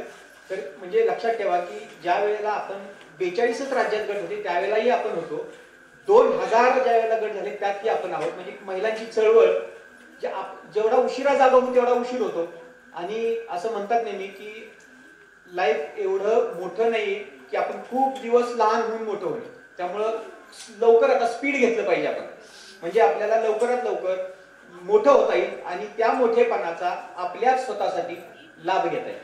दुसऱ्यासाठी आता कोणाचं तरी काय करायचं नाही. मी एक छोटस उदाहरण देतो. माझा मित्र आहे कराडचा, तो आता लंडनला असतो. तो वर्षातून कोट्याधीश आहे, सगळ्या बाकीच्या मी बाकीच्या आमच्या गटाशी नेहमी बोलत असतो, बाकीचे इतर गट आहेत त्याच्यामुळे मी पहिल्यांदाच आपल्याला भेटतो म्हणून मी उदाहरण आपल्याला सांगतो. तो कोट्याधीश आहे. तो कधी वर्षातून कधीतरी येतो. आम्ही असं 2 वर्षापूर्वी बसलो होतो. मी त्याला विचारलं, अरे म्हणजे कशासाठी करतोयस तू एवढं, काय म्हणजे तुझं ध्येय काय, अंतिम ध्येय काय? तर त्याने असं सांगितलं की 1 एकर जमीन असावी, त्यात छोटंसं घर असावं आणि त्या घराच्या समोर मी माझी भाजीपाला करत असावं. कोट्याधीश माणसाचं जर का हे ध्येय असेल तर मला वाटतं की आपण किती श्रीमंत आहोत हे विचार करा. 10-10 एकरमध्ये चांगलं घर, 100% ऑक्सिजन मध्ये तुम्ही आहात. मला तुम्हाला यातून हे सांगायचं आहे की तुम्हाला तुमचं स्वतःचं ध्येय निश्चित कळलं पाहिजे. आयुष्य नक्की कशासाठी जगतोय मी, हे कशासाठी करतोय. आमच्या जर का गटाची तुम्ही फिल्म बघितली तर आमच्या गटाचा शेवटचा मुद्दा कशासाठी करतोय हा, तर आम्हाला आनंद मिळेल. म्हणजे आम्हाला ट्रॉफी नाही मिळाली, आम्हाला बक्षीस नाही मिळालं, तरी आम्हाला जो आमचा आनंद मिळतोय त्याच्यासाठी आम्ही हे करतोय आणि ते आम्हाला नेहमी आम्हाला लाभदायी करणार आहे, आम्हाला उपयोगी पडणार आहे. त्यामुळं मी सर्वांना विनंती करेन की ही पाणी फाउंडेशनची चळवळ आहे ती आपण अशीच पुढे न्यावी आणि त्यासाठी भोसरेकरांचं जे काही सहकार्य लागेल ते तर आम्ही देऊच, परंतु आम्ही कुठं जरी चुकलो तर पाणी फाउंडेशन टीमला पुन्हा एकदा विनंती आहे की आमचे काम धरा, कारण आम्हाला अजून खूप पुढे जायचं. ते आमच्यासाठी जायचे, आपल्यासाठी जायचे आणि हे जात जात ही जी आनंददायी प्रक्रिया आहे ती आम्हाला म्हणजे स्वतःसाठी ज्यावेळेला आम्ही जगत असतो त्यावेळेला दुसऱ्यांसाठी जर का दुसऱ्यांचा जर का एखादा जर का अश्रू पुसता आला तर आम्हाला स्वतःला खूप धन्य वाटेल. पुन्हा एकदा सर्वांचं एवढ्या उशिरापर्यंत कार्यक्रमात थांबल्याबद्दल पुन्हा एकदा आभार मानतो. आणि मला माहिती आहे की खूप लोकांची मी नावं घेऊ शकलो नाही, परंतु मला माहित नव्हतं की मला आभार प्रदर्शन करायचे आणि मी त्या बाबतीत वीक आहे थोडासा. त्यामुळे पुन्हा एकदा सर्वांचे सामूहिक आभार मानतो आणि आपली रजा घेतो. धन्यवाद. सरसेनापती प्रतापराव गुजरान